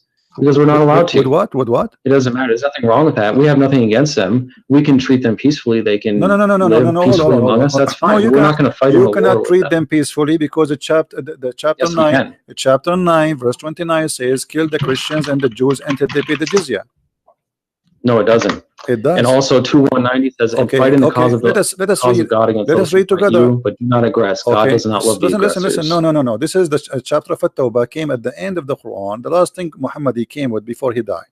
And he said it clearly. Look, after he attacked and he killed all the enemies of the Arabian Peninsula, go and fight the Christians and the Jews. And the verse in the front of you, fight those. Look, you don't interrupt me, and I won't interrupt you, and we'll get somewhere. What does it say? All right. Does it say fight for what reason in chapter 9, verse 29? Okay, let's look at that first, and then I have one to show you. 5. Which one was it? 9:29. 9:29. Okay. Yeah, so it's under the context of what I was already telling you, under the context of like 2190, which is fighting the cause of God against those who God does not love the aggressors. What aggressors? He is saying fight those who don't believe in Allah. He's not saying fighting because they are fighting you. Fight those who don't believe in Allah, nor the last day, nor acknowledge, as you see, until they pay the jizya. So if you pay him money, you live. Or what he want from you, either you convert to Islam, or you die, or you pay. No, it's until they pay the reparation. Yeah. So that's a reparation for being jizya, wrong, something done to you, and it's all to the context of the entire Quran. Jizya, no, my friend. Your Quran says kutibat alayhim az-zulla. So Allah he made a destiny for them to be humiliated by you. Look what the Quran says. قاتلوهم يعذبهم الله بأيديكم. Fight them, Allah will torture them by your hands. Did he say that? No. That you can interpret it how you, but that's not what I'm teaching as a Muslim. Who are now, you? I've answered your question a lot for the Quran. Who are you to teach? I mean, I'm asking you. Are you Allah? I'm a Muslim. Are you a prophet? No. You okay? The Quran says okay. Yeah, so you does can the decide, Quran, my friend? Does the Quran says fight them to torture them? Allah torture them by your hands? Yes or no? No, it doesn't. Chapter 9, verse number 14. Read for me. I know what you're talking about. It doesn't say torture them by your hands. It says fight them. It says fight them. Perhaps God will punish them by your hands and humiliate them and grant you victory over them and heal the chests of the believing people. Thank you very much. And the one before it says, would you not fight a people who broke their oaths and obsessed to expel the messenger, especially while they were the ones who attacked you first? Okay. Do you understand? Have you ever heard of something? See, okay. That's why you're disingenuous, because you ignore the one before it. My friend, let us says, especially since they were the ones who attacked you first. Do you understand? I said very clearly. Okay, let us see who is the one who broke the oath. Chapter 9, verse number 1. No, I've answered enough about that. The one. Do you agree with Leviticus 21:9? Hold on. No, I've answered enough about that. Verse number 9. I will give you one more. Chapter 9, the same chapter. Hold on. Verse number 1. It says that the one who washed his hand from the agreement is your prophet. Read it. The same chapter, verse number 1. Okay, let me look at it, and then I'm going to ask you from the Bible because I've answered enough. A revocation is made by God and his messenger to those with whom you have made a pledge from among the polytheists. What's your point? What are you asking? It is him who broke the agreement. It is him who washed his hand from the agreement. And the verse and the verse in chapter 9, verse 29 is not even about the Arab. It's about the Christians. It's not about the people of Quraysh. It's about the Christians who did not fight Muhammad, never fight Muhammad. There's no one, he is a Christian. No, he did fight Muhammad. Okay, show me the story where the Christians, okay, hold on. Show me the tribe of the Christians which fought Muhammad and attacked him. It doesn't say Christians. It says polytheists No, who it broke says their oath no. and It attacked him says first. people in the That's book. exactly what it says. No, don't, my friend. Let us be honest. It No, it says doesn't. fight who? People of the book. Does it say that?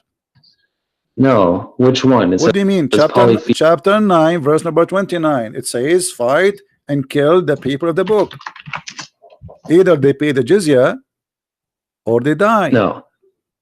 It says fight those who do not believe in God or the last day. And the earlier ones, which I just talked about, no, hold it's on. talking about the Don't same jump. people I was just Don't jump. talking Don't about. jump. Polytheists broke the oath and attacked him first. Don't That's jump. who it's talking about. Don't jump. That's the context. Fight. Doesn't say Christians. Okay, it says the Christians. Here we go. The one who is giving the scriptures. You know, no, stop lying, my friend. Everybody is laughing. Okay, I am showing, my friend. I am showing Islamic translation.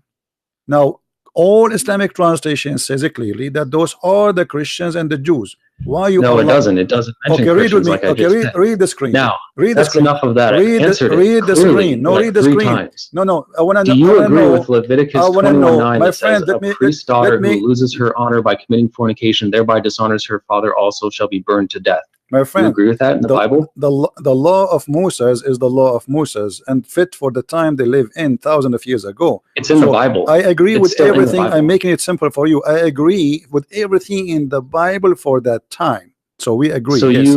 We it's agree. Still in the Bible. Now listen, don't change the topic. Don't change the topic. You're trying to run. We can go to the Bible. I just told you. I just told you I agree. I just told you I agree with everything written. This is the law. This is the law. This is the law. This is the law was given to the people at that time, and I agree with it. You see, you are. So it's no longer valid. Let me show you. No. Because this is the law of Moses. There's a law given to the Jews. But you're saying that there's. Listen, even your God. Hold on. Even your God says that this is the law we give to the Jews. Here we go. The same chapter we are reading from to show you how hypocrite you are. In chapter 9, verse number 28, it says that Allah He gave the order to the Jews if somebody killed an innocent person as if he killed all mankind. Is that correct? That still applies today. So no, it does not apply today. No, it does not apply today. How would they know you Muslims, you kill every. You Muslims, you kill innocent people. You Muslims kill innocent people. You Muslims. You're a liar. You see, here we go. I'm proving you. I'm proving you that you are a liar. It says in front of us, fight those who they are, Christians and Jews. Read the translation. No, it doesn't say that. Okay, read the translation. It's in front of us on the screen, please. Let me look. That's not a right translation, and it doesn't say choose a different translation. No problem, my friend. We have like 20. Hold on. Everybody is laughing at you. Everybody is laughing at you. Choose a translation from this website. Any translation in this website. Okay, my friend. Hold on. Everybody is laughing. Can you please do me a favor? I'm not your friend. Can you? I'm not friends. Sure, you are not a friend. Here we go. You just showed me that you are a person. You are a person. I don't like evil liars like you. You are a liar. You are a liar. Here we go. Choose a translation from the list. Anyone you wish. We have all this list. Look how big. Anyone he agree with you that those are not about the Christians and the Jews. You're showing it on the screen and it doesn't say Christians. That means you're a liar and a hypocrite. It says a so Christian. Let's look at the Bible. It says a Christian. How are people and hold on, and I can show you the interpretation too. I will let you talk. Hold on. Here we go. This is the interpretation of Ibn Kathir. No, hold on, because you are trying to run. This is Ibn Kathir. Why you are lying? Nah. I'm still talking. This is Ibn Kathir saying those are the Christians and the Jews, and the Prophet he ordered them to be humiliated, disgraced. No. Why you are lying? It's in front of us. Why does your translation not say Christians or Jews then? No, it says that. Here we go in front of us. No, what's wrong with you? It says here the word Christian and Jews. It's in front of us on screen. No. And I don't follow that translation either because it's not. Okay, what translation you follow? What translation you follow? Okay, no. You said to me, you said to me, listen, Abdul. You said to me. How are they supposed to know that that's supposed to be for the time back then? Listen. You said to me, you believe in the monotheism. You believe in the monotheist translation. Can you read for me the verse from that translation? No, you agree that a non-version. Can you read for me? Can you read for me from the translation you quote from me from? So why now you don't want to read? I told you I agree with everything in the Old Testament. All you can do is yell, and you can't answer anything because you know you're wrong. I told you I agree. I am not ashamed. I am not ashamed of my book. This is my book, fit for them, and this is their time. God gave them a law. Then for the record, so now I'm asking Christian you, Prince, why you are lying, saying this admits, verse is not about the Christians? Why you are lying?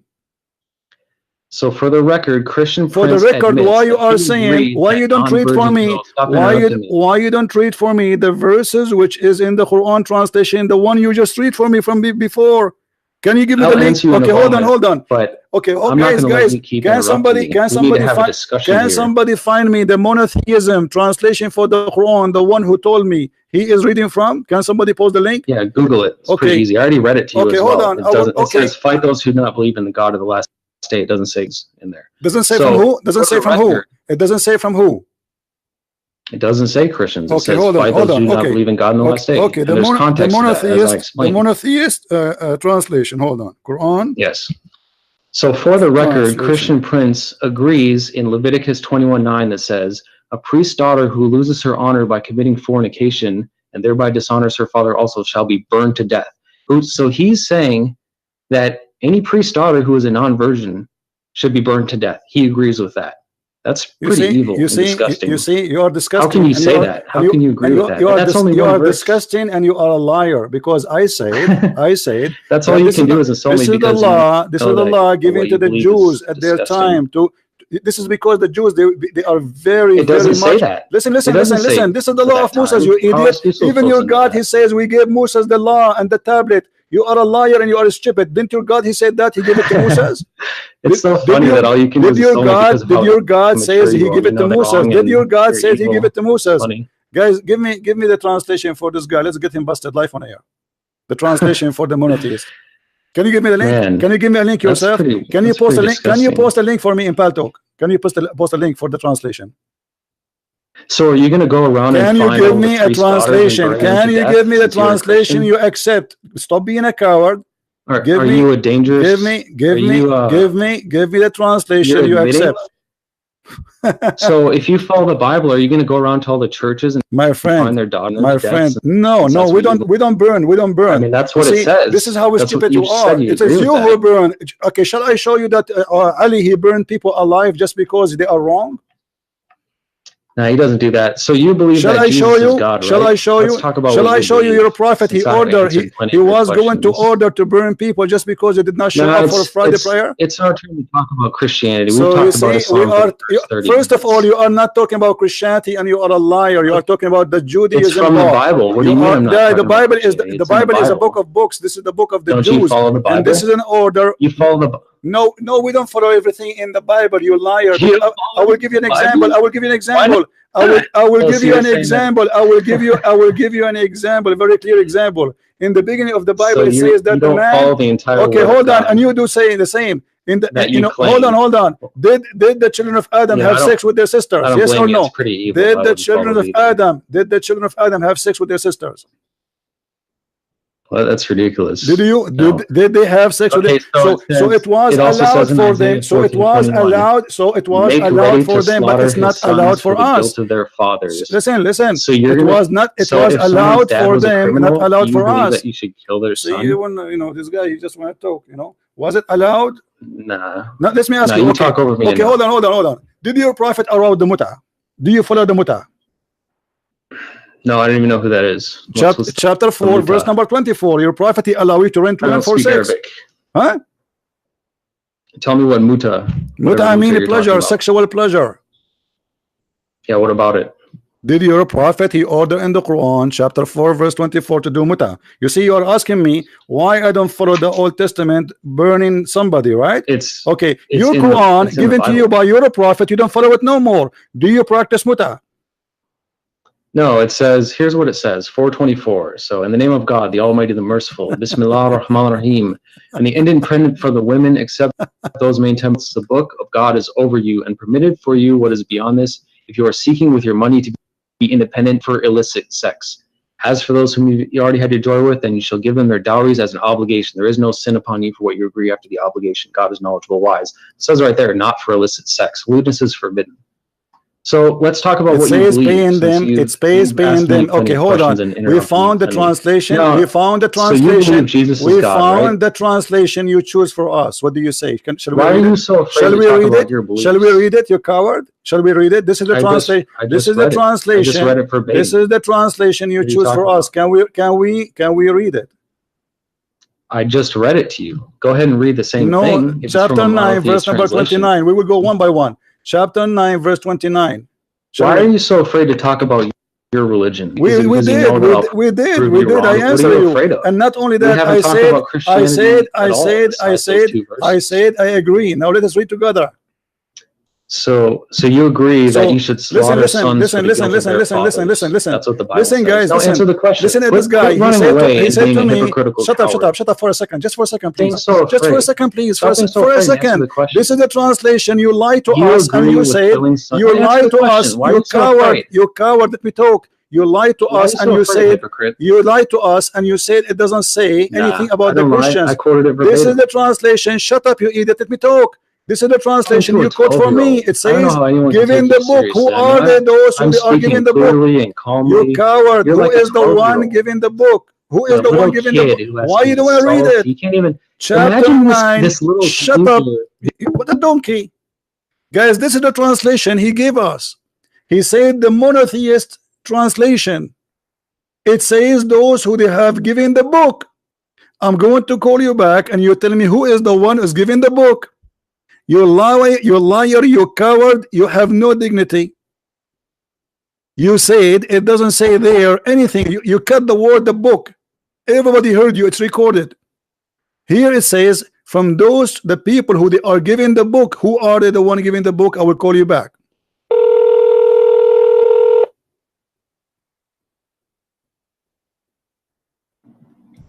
You don't mean a child? Who is the one is giving the book in the translation? Who is the one is giving the book? You want to have a real, you need to be more, because you don't let me talk. You don't let me talk. Who is the one is giving the book? Answer. Who is the one? You said the verse is not about the Christians. Who is the one giving the book? Explain to us. I have let you talk and ask me questions for the I answer you too. I am asking you now. Who is the one is giving the book? You said there's no Christian there. This is not about the Christian. It says in the translation you choose that this is a war against those who don't believe in Allah, from those who they are giving the book. People of the book, who are they? Discussion, like any formal debate. Who are they? Why you don't say, okay, tell me, no problem, we are discussing. Tell me, who is the one? Who are they? Those who they are giving the book according to Islam. You say this is not about the Christian. This is not about the Jews. Either you apologize, you say you were stupid, or you say I was lying, or you say the truth. Okay, who is the one is giving the book? I will answer in a minute, but you need to shut up and learn to have a normal listening. conversation. Go ahead. I'm listening. Go ahead. Who is the one giving the book? In a normal debate, we are not debating. This is not the debate. You are a kid. You are a kid. You are a kid. You are a kid. You are a kid. You are a liar. I don't respect you. Answer.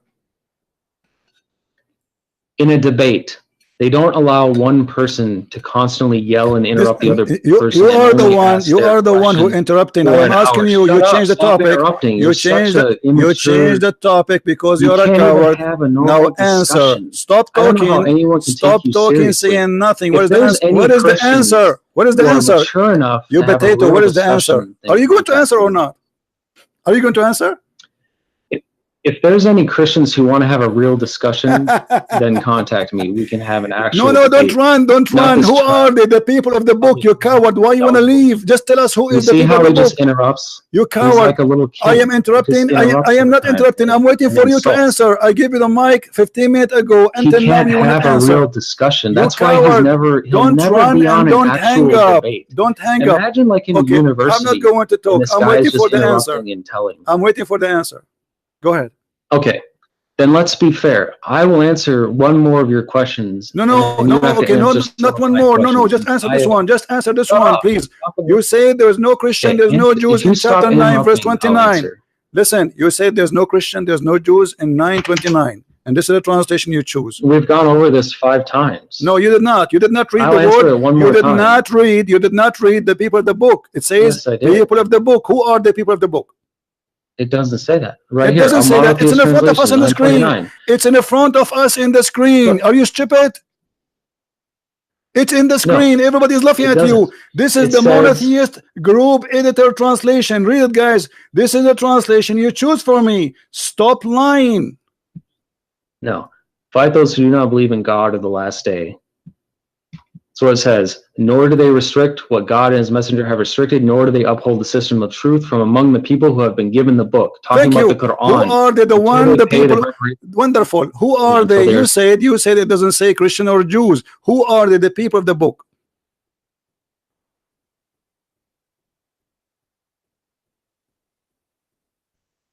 It doesn't say Christian. It's talking about the My system friend, of the who truth. are they? The people of When the you give book. them the Who book, are they? The people of the book. The Hindus, the Buddhists, the atheists. Who are no, they? Who are they? it's the Who polytheists that are are they? explained The people of the book. earlier The in the people of the surah. book are I just polytheists. told Are you. you a donkey? What is their book? Stop What is interrupting. the name of their book? What is the name You of the need to what learn is the to name talk of to their people book? like an What is adult if you want to shut have a up, you real idiot. Don't call me conversation. again. You are just a kid donkey. Coward. Every single Muslim agree that this is about I lost my voice. Christian friends, do you agree with that? I agree with every verse in the Old Testament, and we are not ashamed of it. But because you are ashamed, you are covering up. You are reading for me a book written thousands of years ago, fit for their time, and because the Jews are people of dignity, not like you, who your prophet allow you to hire women for sex. So if a woman, she did do adultery, anyway, the punishment for adultery in the Jewish law is death. It is death anyway. And your prophet, he copied that from the Jews. But yet we cannot find it in the Quran. And you coward, you say to me you follow the Quran only. But we cannot find the punishment of adultery in the Quran of stoning. Why? Because the goat ate it. And look, we showed him the translation he chose. He jumped it. He did not read the people of the book, and he did not agree. He did not say who are those people of the book. And later at the end, he says the polytheist. What is the polytheist? Is that a new religion? What is that? Who is the one giving the book? What is the name of the book? What's that? Coward. But I'm so glad that you've been cut and recorded. Christian Prince, do you agree with burning? Do you agree with the stoning? Today we don't stone. Obviously we don't do that. What does that mean? That's mean that this was fit for that time. Even Jesus in his time, he said to them, to the women who the Jews, they were going to stone her, he said, I don't judge you too, and he let her free. Jesus said, it's been said to you, but I say to you, which means there is something being said to the Jews, and there is something being said to us, including the Jews too, who follow the Messiah. You are silly and you are stupid. The children of Adam, they used to have sex with their sister. Can we do that? It was allowed for a reason, for a time. But you Muslims, you are ashamed of your book. But the most amazing thing that this person who is opening Google and try to ask me questions about the Bible, he said amazing answers like the sun set in the murky water. And the sun, yes, every day goes from the east to the west, agreeing with the Quran and claiming that this is what is right. You might agree, disagree about the Bible, but to be honest, always about the Old Testament, we have to compare how people used to live thousands of years ago. When the Jews, they have Allah, other nations, they used to eat each other alive. Actually, not long time ago, Christianity come to many nations, and those nations used to eat people alive. They cook them, they eat them. So we are talking about Allah when the Arab, your ancestors, Muhammad himself, he used to worship stones thousands of years after Moses, kissing stones. And if this is horrible, why your prophet he follow Moses and why he approve him?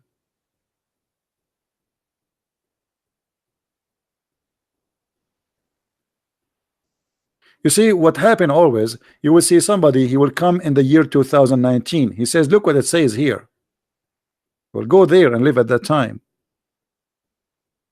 At that time, everybody lived by the sword and died by the sword. And this is a small society. They are called Jews. They want to be sure that this is an extreme punishment, so nobody will do it. So when you do that, you know that what you are going to face. You do it, it's mean you choose the punishment. You have no problem. When here in America it says if you kill somebody, some state agree with the execution. They will execute you. It's mean you don't care. Execute me, I will kill him. When you break the law, knowing what the punishment is not a secret. That's mean you are willing to take care, to take all the way up to the punishment if they discover you did.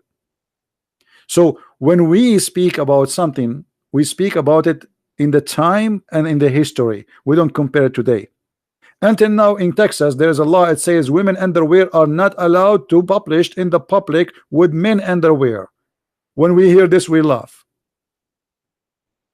But because you are comparing a law was exist 200 years ago with today, where neither men or women wearing underwear no more.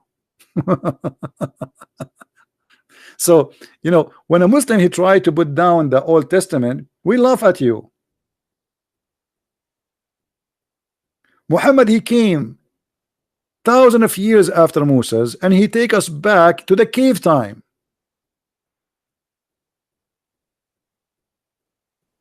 And the proof, it is you who said that the sun set in a murky water. That is beyond the cave time. And look here at the Prophet Muhammad, who is supposedly a prophet of God. He says that if a woman they are lesbian, we jail them until they die. Do you agree with jailing women who they are lesbian until they die? What, you will say no, or you will say yes, or you are a hypocrite? The law of Moses is the law of Moses. Now this is your law. And if somebody is a gay, we beat him with sandals. And here you see how the God of Islam is discriminating between men having sex together and women having sex together. If a man have sex with a man, we beat him with sandal, and if he repent, we let him go. But if a woman having sex with the women, we jail them until they die. What kind of justice is that? Why the punishment for women she is being lesbian is jail until they die, but if a man is being a gay, he repent, and the punishment maximum, you beat him with sandal. You beat a gay with a sandal, he get excited.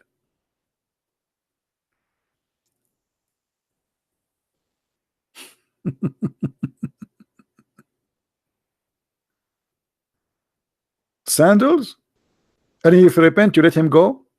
But yet the women, if she have the same crime, we jail them until they die. Why? Which one is more ugly? Two women kissing each other, touching each other, or a man doing a man? Which one is more ugly? So why the punishment of the women have no mercy, and until death you jail them, but a man, if you repent, he go? So you don't follow the, why you Muslims you claim that you are follow the law of Abraham and the law of Moses? The law of Moses doesn't say that. You are a hypocrite. You claim that Muhammad claiming that Moses was a Muslim prophet. Okay, where is the Muslim prophet who followed Moses? The Muslim prophet. Moses is a Muslim prophet, Muhammad is a Muslim prophet. So how come the law of Muhammad has nothing to do with the law of Moses?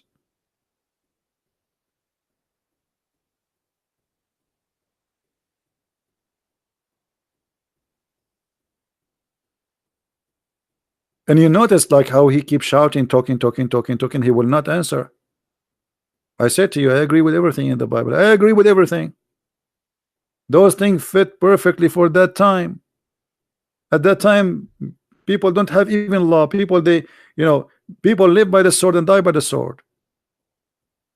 Israel, the whole nation, been taken as slaves. The whole nation, not 100, 200. They grab them all as if they are goats.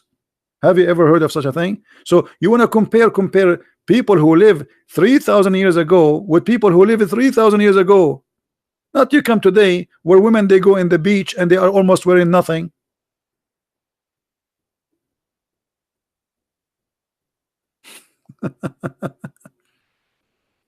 You see, when we compare the Quran, we compare it with the Quran, not with today.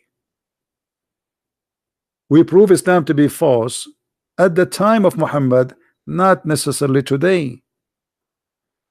Hypocrisy. And look, he said to me, I don't believe in the hadith. But isn't it the Quran said that you have to obey the Prophet in order to obey Allah? How you don't believe in the hadith? You are a hypocrite.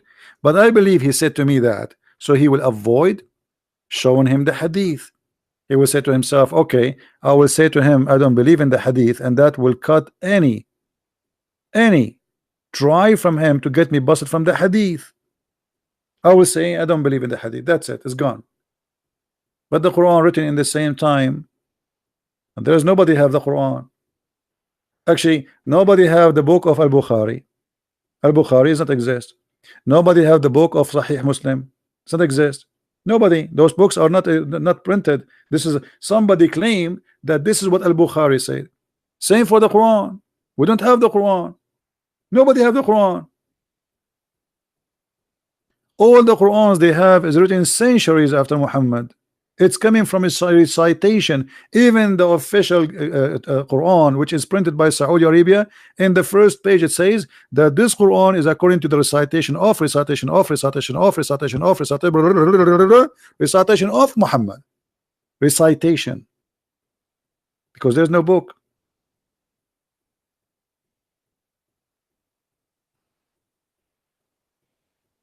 So what is your book? And not only that, Muhammad himself, he said that the one who obey the messenger, he obey Allah. You say I don't believe in the hadith. That's mean the Quran proven to us to be short of logic, because now how we can obey the Prophet if we don't receive the word of the Prophet? Correct, guys? If I'm a Muslim, God forbid, and I want to obey the messenger, how I can obey the messenger if I did not get the words of the messengers? Because the Quran says I have to obey the messenger, and by obeying the messenger I obey Allah, because Muhammad is more important than Allah. Okay, I want to obey the messenger. What is the word of the messenger? The Quran is the word of Allah, supposedly. So how you lie to us and you say I am not going to accept the hadith? How we can obey Allah messenger without the hadith?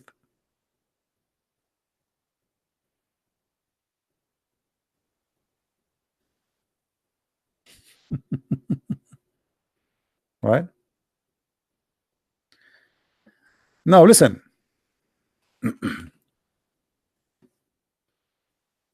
I want every one of you to copy this video, especially since we start talking, and let everybody laugh at this cult who believe that the sun set in the murky water, and this guy trying to convince us that the sun is so small. Actually, you know what? I'm going to replay it. Hold on. I don't know how long ago he called me, because this is fun. When he started talking, by the way, I thought he is like I mean, he's being funny or something, you know, but this guy is serious. This guy is serious. He's very serious. He's talking about, you just said how we see the sun. That's mean that the sun setting, sunset, sunrise, correct? I mean, you can say that water is running. You know, is that wrong? No, the water is running. Yes, water is running. No, water is running. If it's running, it doesn't literally run. No, it does. It doesn't literally run, no, just like the sun. It moves. No, it does. It does. Like the sun. The water run. The water move from A to B. Water has legs. You're saying that water can run with legs. Water doesn't have legs. My friend, running have nothing to do. I'm saying running have to do nothing to do. Okay, remember. First of all, you are not reading the Quran. Quran is not meant to be in English. In Arabic, it says tajri. It actually is. Tajri. No, it's in Arabic. Tajri. Yeah, I know. The word tajri, it's mean go ahead. You run. It's running from location to location. Now, you said and you agreed that this is about how we see the sun. So Allah speaking here about the sun setting, the sun rising, but this is absolutely false. The sun does not set, the sun It's does a, not rise. all it says is that it runs to a specific destination, and Where is running is where is this? interpreted the same way that water is running. Okay, It my friend. moves to a certain destination, Okay, which okay. it does every single If day. we It's go, just all right. If we go just two verses down, you can it's read a the verse useless. before it. You can read the verse before it. And the moon, after it, have measured in their mansion. The Quran believe that the moon have mansions, and this is what the religions before believe, that the moon, he have mansions, he live in the places, and he move from place to place. And people, even the Sabian, they used to go, and when the moon disappear, they go to the second town to welcome him in the other town, because this is a new moon. Now here you notice that the moon have houses, and he says to you, and he run in the old way, as it was in the old way. But this is not true. I mean, this is false. Now if you go in verse number 40, it says, it's not permitted for the sun to catch up the moon, nor can the night outstrip the day. Each just swim along in its own orbit. Is that correct? Yeah, swimming in an orbit. But let's take one thing at a time. It's also important to quote the Quran correctly and not just interpret it, like not just use your own words every time. So 36:39 says, and the moon we have measured it to appear in stages until it returns like an old palm sheath, which it does. It's like the different stages of the moon, which is But here it says it live in mansions. And is that true? There's mansions for the moon? no, I'd say that in the Quran. It says? It says it appears. It says No. it's in front of us. Everybody can read. I'm reading your Muslim translation, not my translation. Yeah, which one are you talking about? 36:39? Yes. Yeah, it says, and the moon we have meant to appear in stages. What, So if you want to read from the one that I read from, it's the monotheist translation. What translation you are reading? Here, I'll post it in chat. You can Google it. It's called the monotheist translation. Otherwise, you can go here. Monotheist? To what does that mean, monotheist? Yeah, monotheist means one monotheist. That's what we are. We reverence one God. That is a new form. Monotheist. Let me see if we have it here. Yeah. Monotheist. It says it as well. It talks about monotheism. Okay. Yeah, but my friend, do you speak Arabic? Only some. I don't speak it fluently because it's not my native tongue. But I should leurn it. This translation is absolutely false, my friend. It says, وَالْقَمَرُ قَدَّرْنَا مَنَازِلَ حَتَّى عَادَ كَالْأَرْجُونِ الْقَدِيمِ. So it says the word manazil. So how this guy, whoever translated this translation, he said, you can copy this word manazil as you see in the screen, post it in Google, and you will see it mean houses or mansions. So this is a false translation. Well, there's lots of translations that translate it that says the moon we have measured it to appear in stages, and Arabic is a rich language. Anyway, guys, you can play it later. Please download the video after we finish, and you can cut the part where if you want to make it short, where this Muhammadan, he says the sun is swimming and going in the murky water. Actually, I just got some coffee. I missed the coffee. But it's very funny how a Muslim always try to fabricate.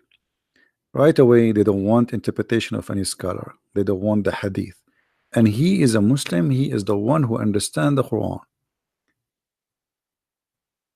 And now, after understanding the Quran, he come with the conclusion that the sun set in the murky water. Hey Zuha, how are you? Guys, Zuha, she was making fun in her comment. I made a video about her comment, if you remember. She said how the Bible says that the sun is created in the fourth day. How are you, Zuha?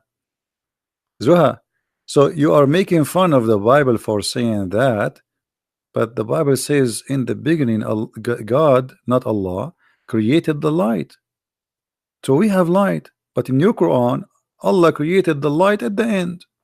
And not only that, your prophet, he says Allah created the sun in Wednesday. So what do you think, Zuha? Do you like to laugh at Allah?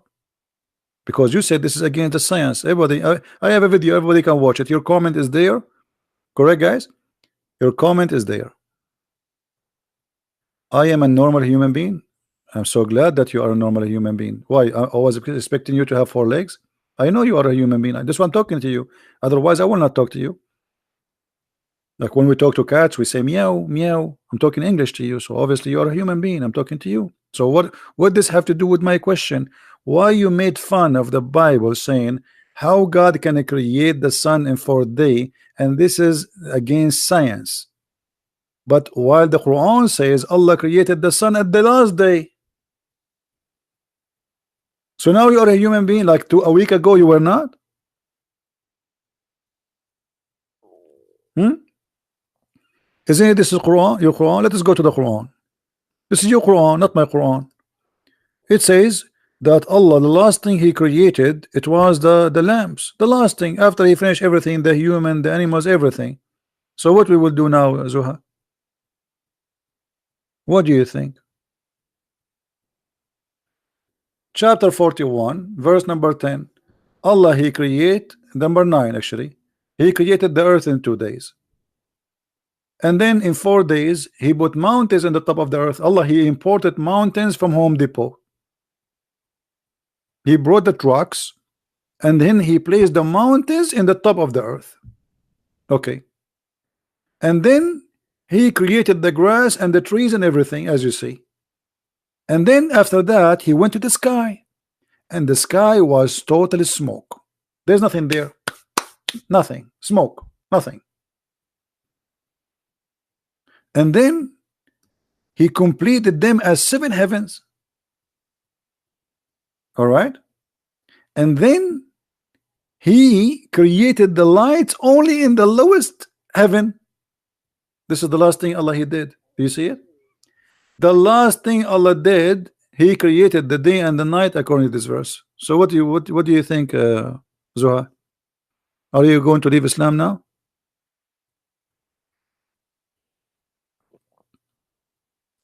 First, read your Bible. I agree with my Bible. Yes, guys. How many times I need to re-say? You see, this is the difference between us and you. You Muslims are ashamed of. You make fun of the Bible when we show you what is in from the Quran, especially if it's agreement. You bite your tongue. You say I was a human. I'm just a human. I agree with my Bible. What's wrong? Why don't I agree with your Quran? Do you agree with your Quran? How many times I need to repeat saying I agree with my Bible? Do you agree with your Quran? No, I know how to refute. Get you busted. I agree with my Bible. Do you agree with your Quran? Either you say yes or no. Do you like to call me Zuha?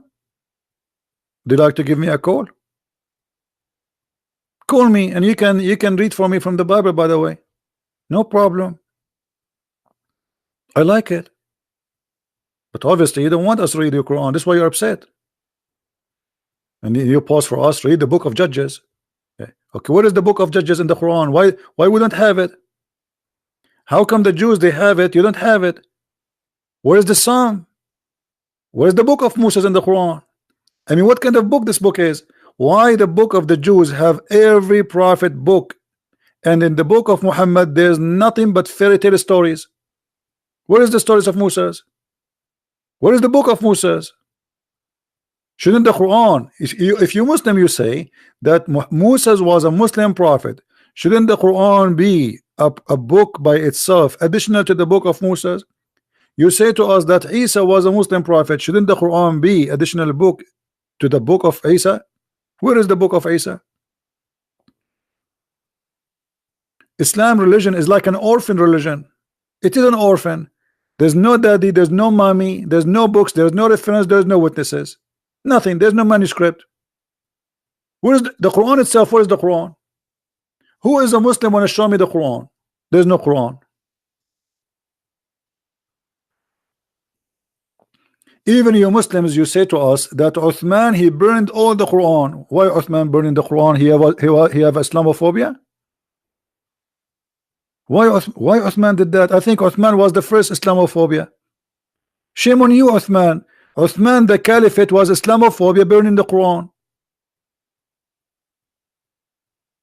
Stupid. I don't agree with burning the Quran. Why you want to burn it? Let us read it and love. But obviously Uthman was Islamophobia. Anyone can tell me why Uthman he burned the Quran? I will tell you why. The only reasons even though I'm not there, that the other Quran are not the same. He wanted to unite the Quran because there's many books, they are different. Otherwise, why he want to burn the Quran?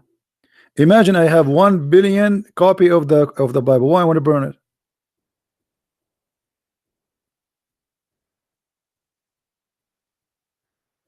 Do we have any Muslim would like to call us?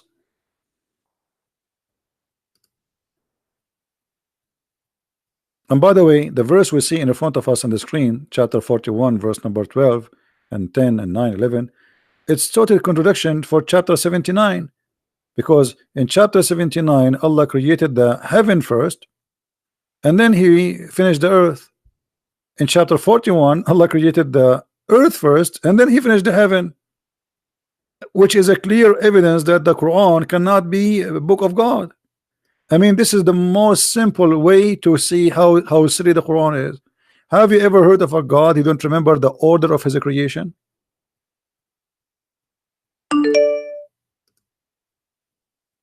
Huh?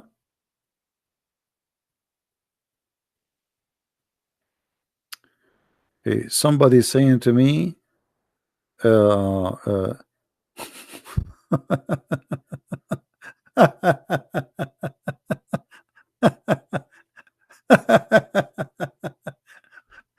that's a good one.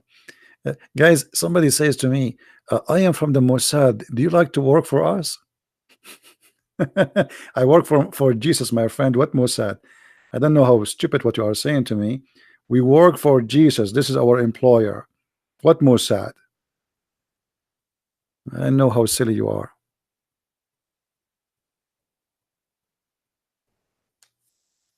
And what I would do for you? Huh? What I would do for you? I want to work for the Saudi Arabia Mossad. They pay better. What's silly?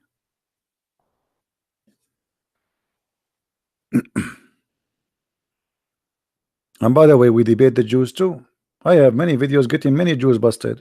So what do you want? What do you want me to work for? I get a lot of Jews busted. If you bring me Netanyahu here, I will spank him.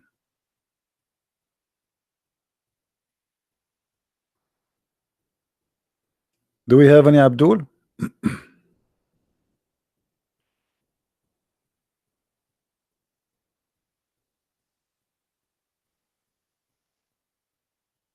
Anyone?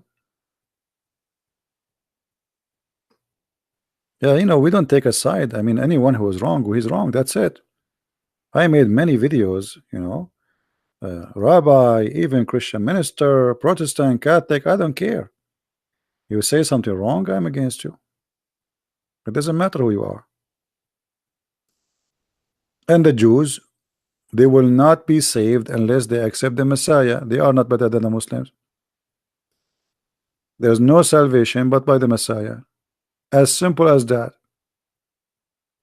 Yes, you believe in the same God. Yes, you believe in the Old Testament.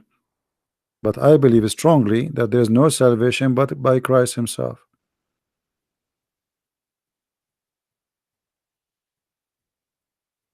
So what if you are a Jew? For me, you don't believe in the Messiah, you are lost. Yeah, we are not talking about who blow up himself. This is not the topic. You see, we are talking about salvation. We are not talking about, we are talking about at the end of the day, you see, all of us, we will die. For me as a Christian, I believe there is no salvation except by the Messiah. Moses will not save me. Abraham will not save me. Nobody will save me. There's one name only can save me. As simple as that. This is what Christianity is about. I am the door. I am the truth. I am the resurrection. And yet the Muslims, they say to us, where Jesus says, I am God, worship me. That's a good one, isn't it? I am the life. I mean, even by the way, Allah, he tried to copy the name of Jesus, which means Muhammad. So Allah, he can't call himself the resurrector. That is Jesus. Allah resurrect nobody. Show me where Allah, he was able to resurrect even a chicken. Stories, no witnesses for anything. Even the Quran says it clearly that Allah He refrained from sending miracles. Have you ever heard of a God He refrained? Why? Are you from the yellow vest in France? What do you want? You want less tax? God always make miracle. He's a miracle. Whatever He do, it's a miracle. Whatever God He do, it is a miracle. So how God, who is a miracle, He cannot do miracles no more, and He says we refrain? That's an excuse. You refrain?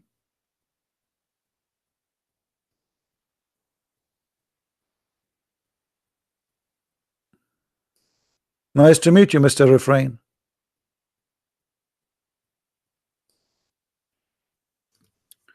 And when the Muslims they say that the Prophet of Allah have a miracle, what is that? Marrying a child, she is 6 years old. What is that? Going to the seventh heaven and there is no witnesses? Show me the miracles of Muhammad in the Quran. They say to you, the moon, brother, the moon, split the moon. The Quran never says Muhammad split the moon. The Quran says the judgment is near and the moon split. As of Allah have nothing to do with it. Guys, if I say the judgment day is near and the hurricane came, does that mean I am the one who made the hurricane? No. Obviously it's not me, because if I am Allah and I am saying that to you, then there is no way I will say the judgment is near and the moon split. I should say the judgment day is near and I split the moon. Correct? I split the moon. You don't tell me the moon split. And by the way, the statement alone is a proof that Muhammad is a false prophet. He saw an eclipse and he believed that the moon split.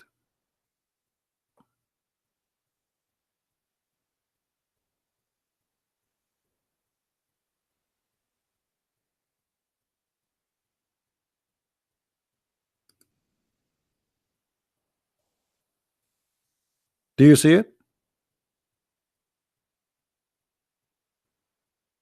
The hour judgment is sight and the moon eclipse. This is a guy, he is reporting the news. This is not a God telling me what he did. Okay, guys, the thunder is in the sky and the rain is coming. Oh, but I did not say I am the one who made the thunder. Neither I am the one who sent the rain.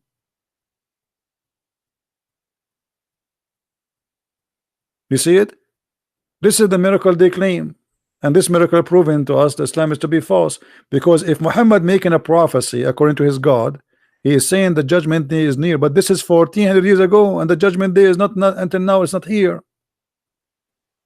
And how the moon split?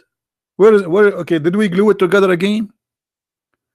By the way, yesterday I bought a crazy glue. Do you think Allah he used a crazy glue at that time?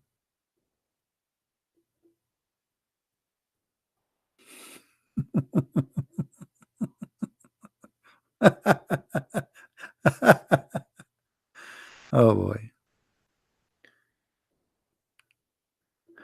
Do we have any Abdul? By the way, crazy glue is good. Crazy glue will fit perfectly with the crazy Quran.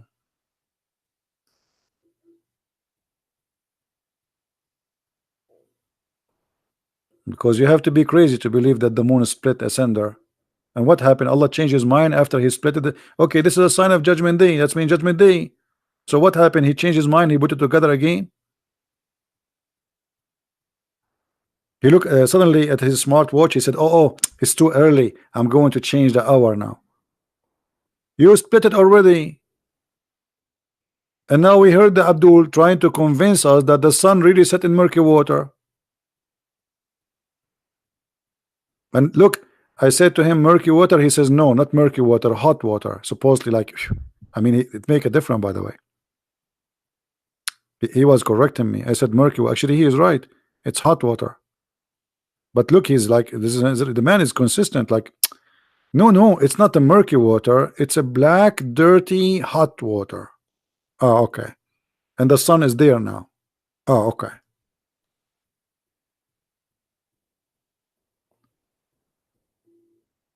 And then they go and they quote for you from the Old Testament, says, do you agree with this? I agree with every single word in the Old Testament.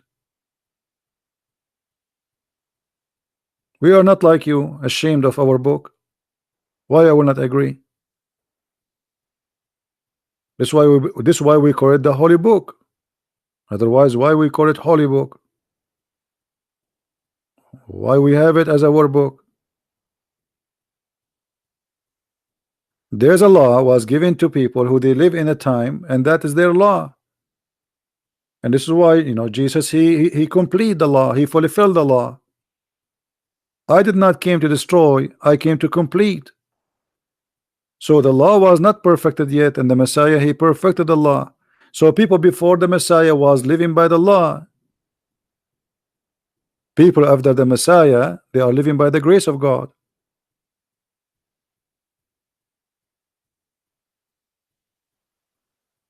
Even the Jews, they understood the law wrong. When Jesus, he do something in a Saturday, in Sabbath, helping somebody, the Jews, they say, why, what are you doing? This is Sabbath. So what Jesus said to them? Sabbath was made for the man, not the man made for Sabbath.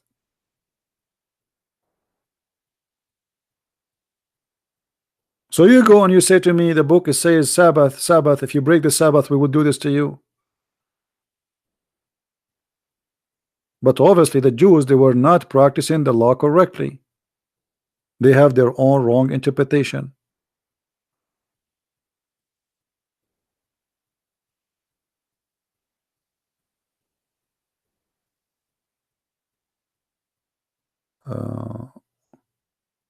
Yeah, this is not a verse, my friend. The verse about if Muhammad he like a woman, her husband must divorce her, is not a verse. This is in the interpretation.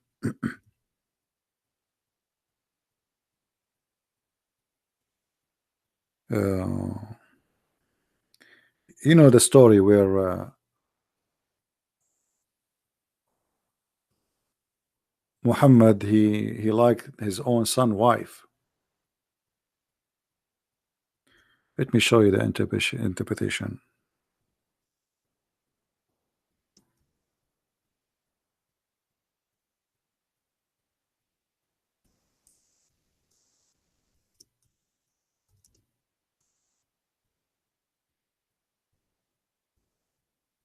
But those you will not find in English anyway. Just to let you know. And I don't think ever the Muslims will translate. But you can get my books, Sex and Allah, and you will be able to read. Let me first give you the link, but this is in Arabic. This is in Arabic. But what you can do, you can open with Google and you can translate the whole page. This is the official government website of the Kingdom of Saudi Arabia. This is official website of the Kingdom of Saudi Arabia. I posted the link for you. So what you can do, you can translate. Let me show you where it's going to appear. But maybe in the translation it will be different.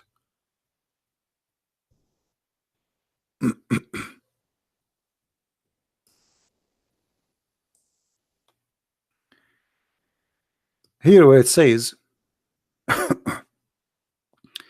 and from what is it was lawful for the prophet, which means only Allah gave it to the Muhammad only. The first, the best of the booty. Muhammad, he will get the biggest TV in the booty. We attack a house, I take the best of it. Allah made for him an order alone.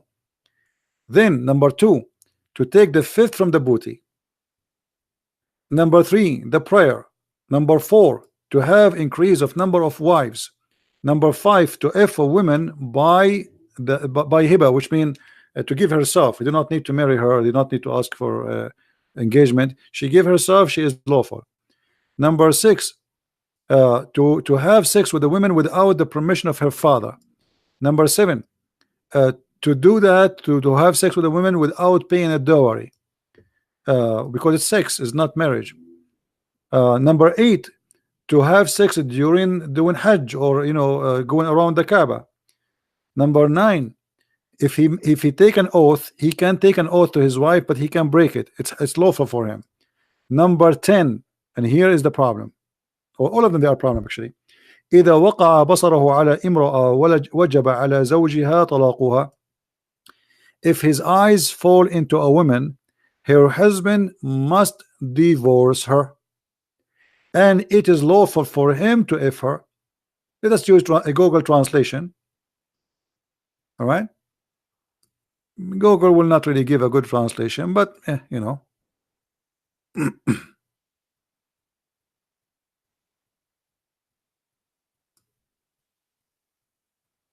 All right,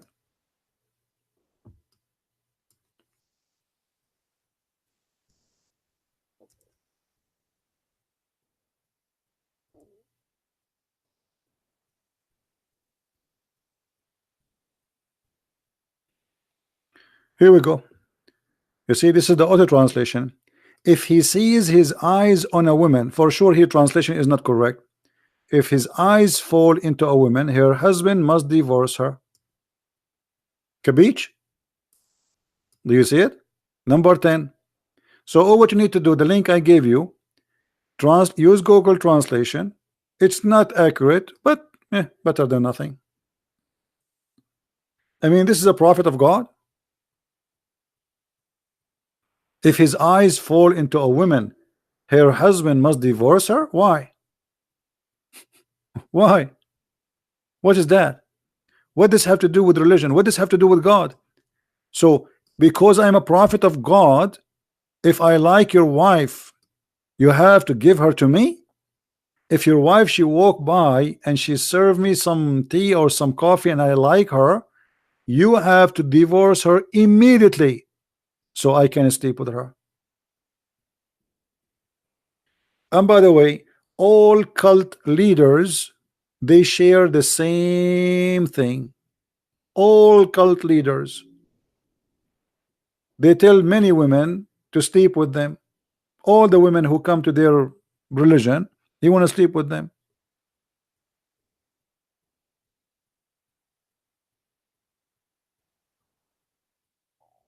And you see, this is the Islamic official government website of the Kingdom of Saudi Arabia. Let me post the link again. You can open it with Google. Be sure you open it with Google, so you can click and do Google translation to the language you speak. I don't know which language you have, and right away you go to number 10.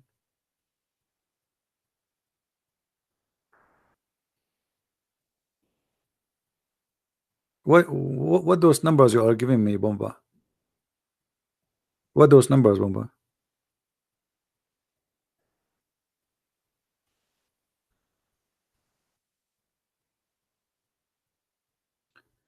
Any Muslim?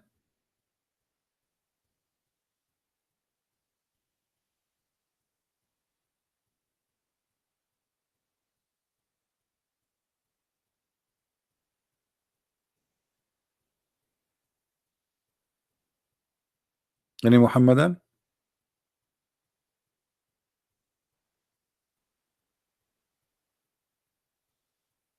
Call Abbas. Abbas is driving. Abbas is driving, and he's a prophet. He goes to the heaven. He come back. Nobody see him. Even his wife, she was asleep. By the way, yesterday, what happened to the prophet happened to me. 3 angels, they come to me, and they cut my chest from here to here. Actually, to there. No, not to here. Like, maybe a foot later. Yeah, there. Yeah, they cut my foot. They cut me from here to here. Actually, let me show you. I just have stitches here. This is not the stitches. This is no, this is the. I don't know. It looked like a high heel. Somebody throw a heel or something. Okay, so they cut from here to here, and then the angels, they after they cut my chest, they took all the material out, and they washed them with water of Zamzam. And if you don't believe me, I have witnesses. Witness number 1, did you see me where the angels were cutting? Yes, it sounds like my voice, but he is the other me, because I am many people. I have what you call it, my English is funny, so forgive me. Ooh, What is this guy is talking about? That's anyone he tell you I went to heaven, I came back, and then you believe? No witnesses, no proof. Okay, he went to heaven. Did he see how the earth looked like? So after he went to heaven, he come with the conclusion that the sun set in murky water. This is what happened to us if we go to the space. And by the way, why the angels they cut his chest and they wash it with the material in his chest with Zamzam? What does that mean? I mean, what about wash it with the Ariel? There's many good detergent exist in the market, and they are really good. I mean, angel sent by Allah, and he took all his material in his belly. What does have to do with going to the heaven?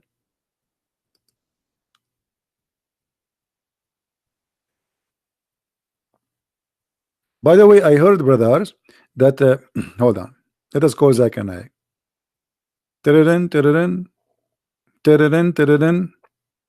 Christian Brent, I told you don't call me late at night, and I am sleeping right now with my four wives. But brother Zach and I, we have a very urgent question, and we need the answer immediately. I told you once at the time. I'm going to sue you. I'm going to call the police for you. You are not valid, brother. But we need to know what is the connection between cutting the chest of the prophet and his stomach and taking everything off and washing it with Zamzam to go to the heaven. Christian Prince, I'm going to get you busted. According to NASA, all the space people who went to the heaven, actually to the space, before they went to the moon, what they do to them? They do surgery, and they are sure that they are very healthy. So they do X-ray. In the time of the prophet, there's no X-ray. So the angel, they cut his teeth and they took everything off to be sure everything is fine. And then they put it back.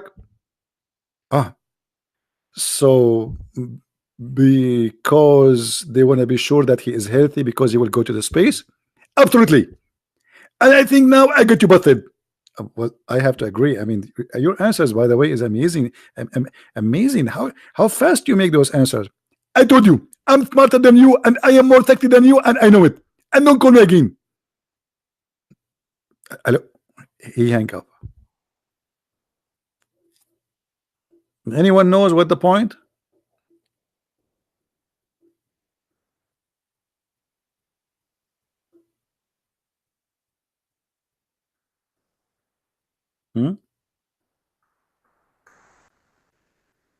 So they cut his chest to be sure he's healthy? Is that why? No. The hadith says, okay, I forgot to tell him. Call him again?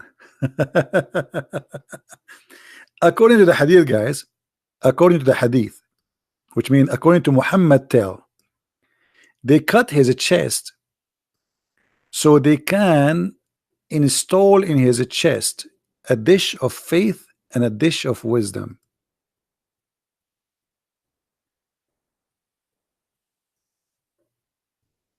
Let us find the hadith. Have you ever heard of a religion like this? God, he make his prophet surgery, plastic surgery, to install a dish of faith and dish of wisdom. If you don't believe me, here we go. This is the hadith in front of you, and this is Sahih al-Bukhari. So you cannot say it's weak, it's strong, it's whatever, fat, you know. Here we go. Three angels, they came, and one of the angels said to the other angel, what? Okay, the story, and then it says, they took him and they carried him and they placed him beside a well of Zamzam. From among them, Jibril, one of the three angels are Jibril. He took a charge of him, which means Muhammad. Jibril cut open the part of his body between his throat to his belly, not his chest. And then he took all the material off. And by the way, this is very normal. I mean, all prophets before, angels, they cut their material and take it off because it's you know, I mean, rust, garbage, you know, you never know, you know. And then they took from his chest, guys, read how Christian Prince he read this word, abandonment, and I learned this from Zach and I. Don't blame me. And then washed it with Zamzam water with his own hands till he cleansed the inside of his body. And then a golden tray contained a golden bowl full of belief and wisdom brought, and Jibril stuffed his chest and throat blood vessels with it, and then he closed his chest. Okay. In the Middle East, this is exactly how we earn our wisdom. Allah, he sent us an angel. He have with him two dishes, and by the way, the dish one of gold. They are made of gold. I mean, Allah. Do you think Allah in his kitchen they have like what? Plastic? Gold. And like me, I did not go to school. That's why my English is perfect, because Allah, he installed English in my chest, and this is why, again, quote unquote, my English is perfect, because Allah, he installed a dish of English in my chest. Otherwise, I do not know English. Like I woke up after the surgery, I start saying hello, it's me you are looking for, you know. Otherwise, I know nothing about. The only English word I know, si senor, before the surgery. After the surgery, I learned English and I start speaking English, like saying takbir or alhamdulillah, you know. And this is I have witnesses for that. And if you don't believe me, I mean, why Muslim need witnesses for my stories? Here we go. Muhammad have no witnesses, and they believe in it. Do you Muslims believe in it or no? You say yes. Okay. So if I say now I went to the seventh heaven and there's three angels, they came and they cut my chest and they put what? By the way, in my chest I have 500 pixel display. They installed it there, and the fast charge battery. And I have Android, not Android, because Android is made by the kuffar. Android is made by Allah. 1000 Android, and they put all those things, you know, in my chest. And now I'm very smart. I know everything. You know, ask me any question. Okay, the gentleman there is asking me questions. Where is Brazil? Crazy. Brazil in Brazil. It's in Brazil. You know, ask me a different question. Where is Africa? In Africa. What's wrong with you? I told you I know everything.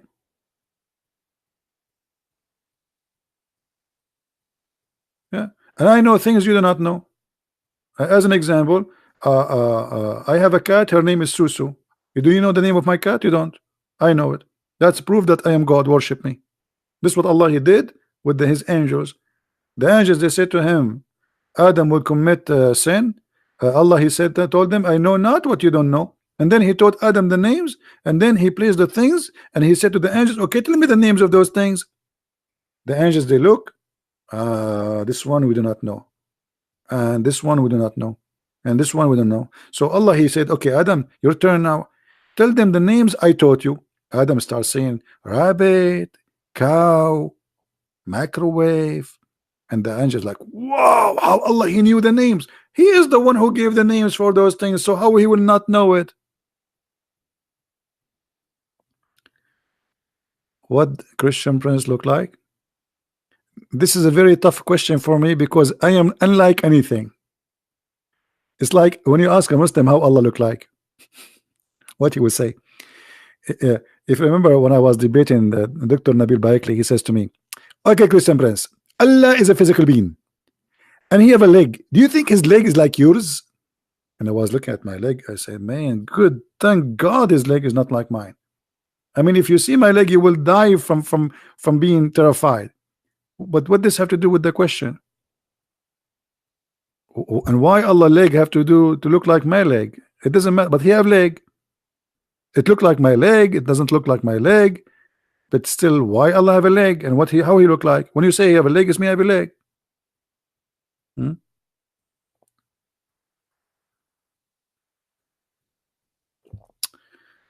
Anyway, Do we have any Abdul?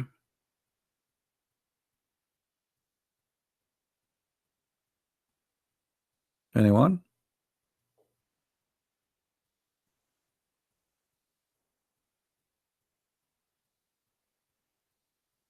Actually, I'm afraid. I'm afraid that one day the atheist will use how I look like against us as a Christians to prove that we are coming from the ape.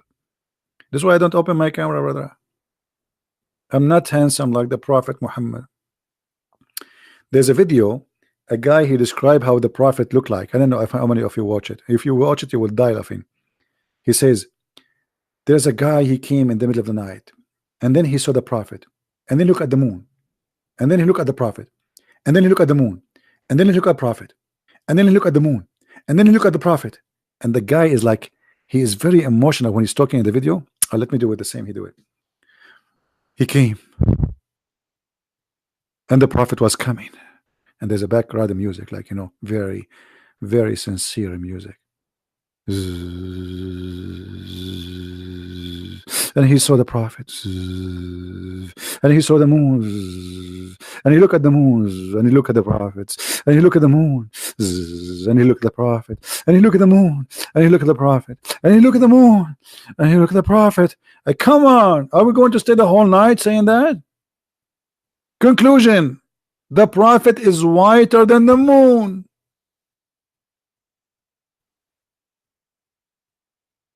That's the whole story. People these days, they spend money to get dark skin, my friend. But those Arab are obsessed with the white. You go in the Middle East, you will find every Arabian woman, every mother. My son, I want to make you. I wanted you to marry a beautiful white girl. And you say to yourself, oh boy, my mom, she chose for me a white girl. Okay, she have to be white. Otherwise it's not. Actually, in the old days, I don't know if I told you that Muhammad, he promised them that a woman will have 1 mile bomb, right? 1 mile in the heaven. When I was a kid, there was a song, and I could not really understand what it's mean in Arabic, but it's a nice song. I mean, as a words, it says that there is a woman. She was so beautiful to the point the camel could not carry her. And I was asking myself, what is the connection between the beauty of the women and the camel is not able to carry her? I could not find any connection. I mean, the song is this what the song says.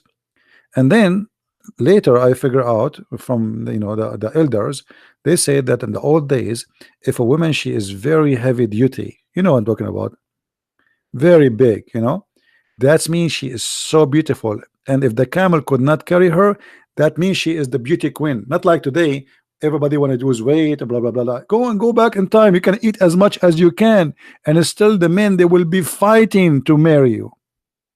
They will be like, please, please marry me, and you say, no, no, no, no, I have to eat more. So in the old days, the the bigger you are as a woman, that's mean you are healthy and you are good. You will give a lot of babies, and the babies will be big. So if you are skinny, that means you are sick. That means something wrong with you. So this is why the songs, and this is why Muhammad, he promised the Muslims that the women will be so white, extremely white, to the point you can see through the marrow of their bones. You remember the hadith, right?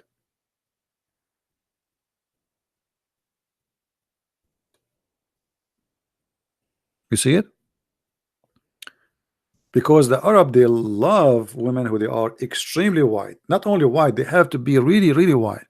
This is why the word hur is about something extremely white, and it's a transparent. It's like a grape. Grape is hur. Grape. If you look at the grape, you put it in the light, you see through. You see the seed. You know. Anyway,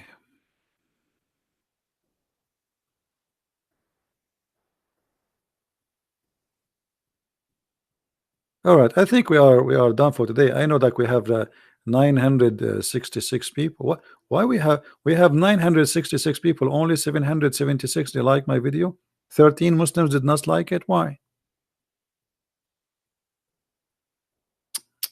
How sad. How sad. Guys, what do you think if I have a TV station, big one, and I'm doing every day a show? How many millions will watch it? And how many people will sue me for dying laughing?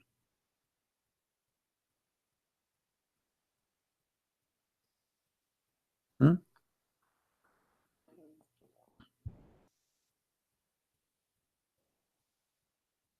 Unbelievable. You will destroy me in a debate? Can't you destroy me without a debate, please? Why only in the debate, Solomon? Do you like to call me Solomon?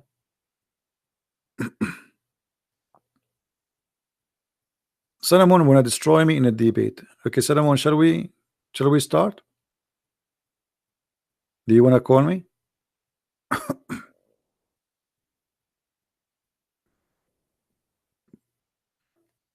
Or maybe you are just trying your keyboard. It's a new keyboard. Is that the case why you said that? Is that why you said that?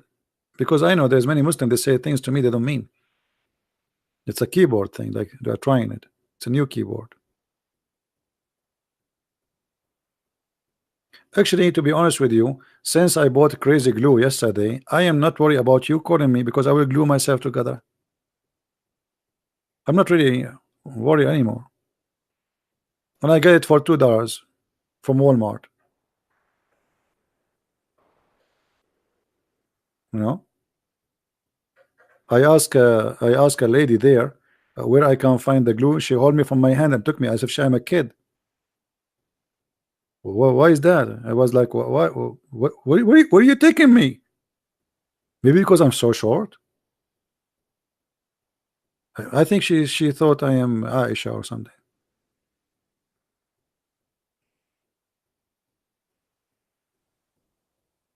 So, Solomon, you want to call me or what?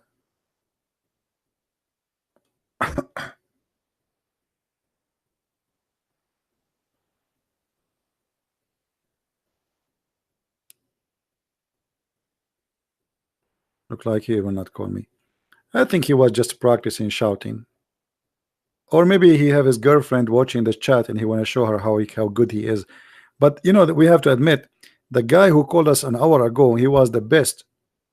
I mean, I never like how much I have, how many thousand Muslims I spoke to, tens of thousands. The guy today was unique. We have to admit.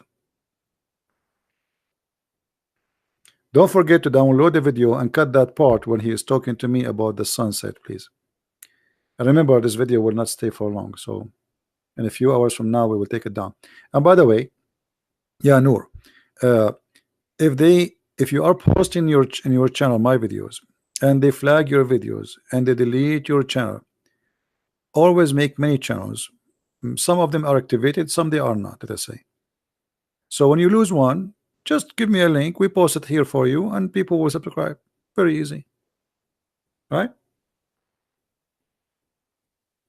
Very simple. Don't worry about it. Because he said things as I mean, like he start line at the end about killing. But in the beginning, he was saying yes, the sun set in the murky water, and the sun move, and so it was. Usually, Muslims they try to hide that. What is that currency? My brother Jesus saved me. 100 nuke. Are you nuking me with 100? Oh boy, guys! I just received 100 nuke. What is the currency of nuke? What is that?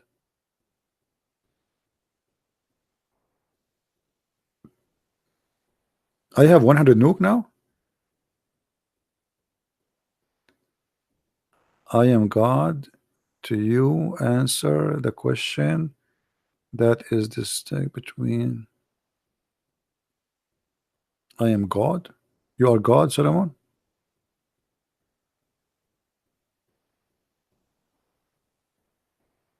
Nok is the currency of Norway. So if I go to Norway and I make 500 nuke, man, I can control the whole earth. That's a good thing. Thank you, my friend, for all the nuke you gave us.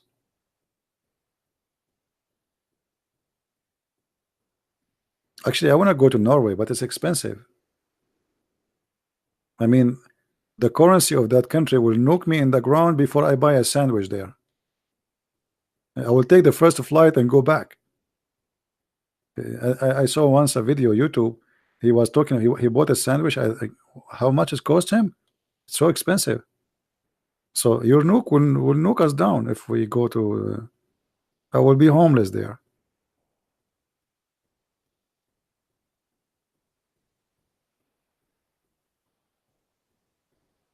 No, actually, I saw videos about Norway. It's so beautiful country. It's very beautiful country. Yes, they have a tough winter, but it's really beautiful country. They are lucky actually, and I hope they will take care of their country and they will protect it from all the risk they are facing, because those countries they are attracting many foreigners, and if you keep receiving foreigners, then the country will be out of Norwegian, in Norway, and then you yourself you will become a foreigner in your land, and they will kick you out. You became minority, right?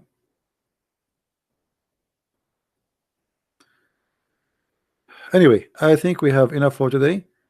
Please don't forget to download the video right after we finish. It might take maybe 20 minutes for it to be ready, but specifically the part where we spoke with this guy, please download and share it with your friend. Again, I want to say thank you to be here, and thank you for those who support us. I appreciate you, and thank you for those who download the videos and keep them around. Take care, and I will try again to be here tomorrow. Maybe we can find another fish which is fishy, right? Let us hope. But today I did not really do good, because in the last 3 days we have every day live on air a Muslim leaving Islam. Today we did not make any Muslim leave Islam. At least he told us, but maybe from those who they are listening, there's some they decide to leave Islam. Hearing especially this guy explain how the sun set in murky water, and he is saying that this is what it is. I mean, how after this anyone can believe in such a cult, right? And now I have to go before the sun set in the murky water, and then in order to grab it back I have to walk in the murky water, and I don't like to do that. Thank you guys for being here. May the Lord bless you, and Christ is Lord, Islam is false, and see you soon again. Take care. Bye-bye.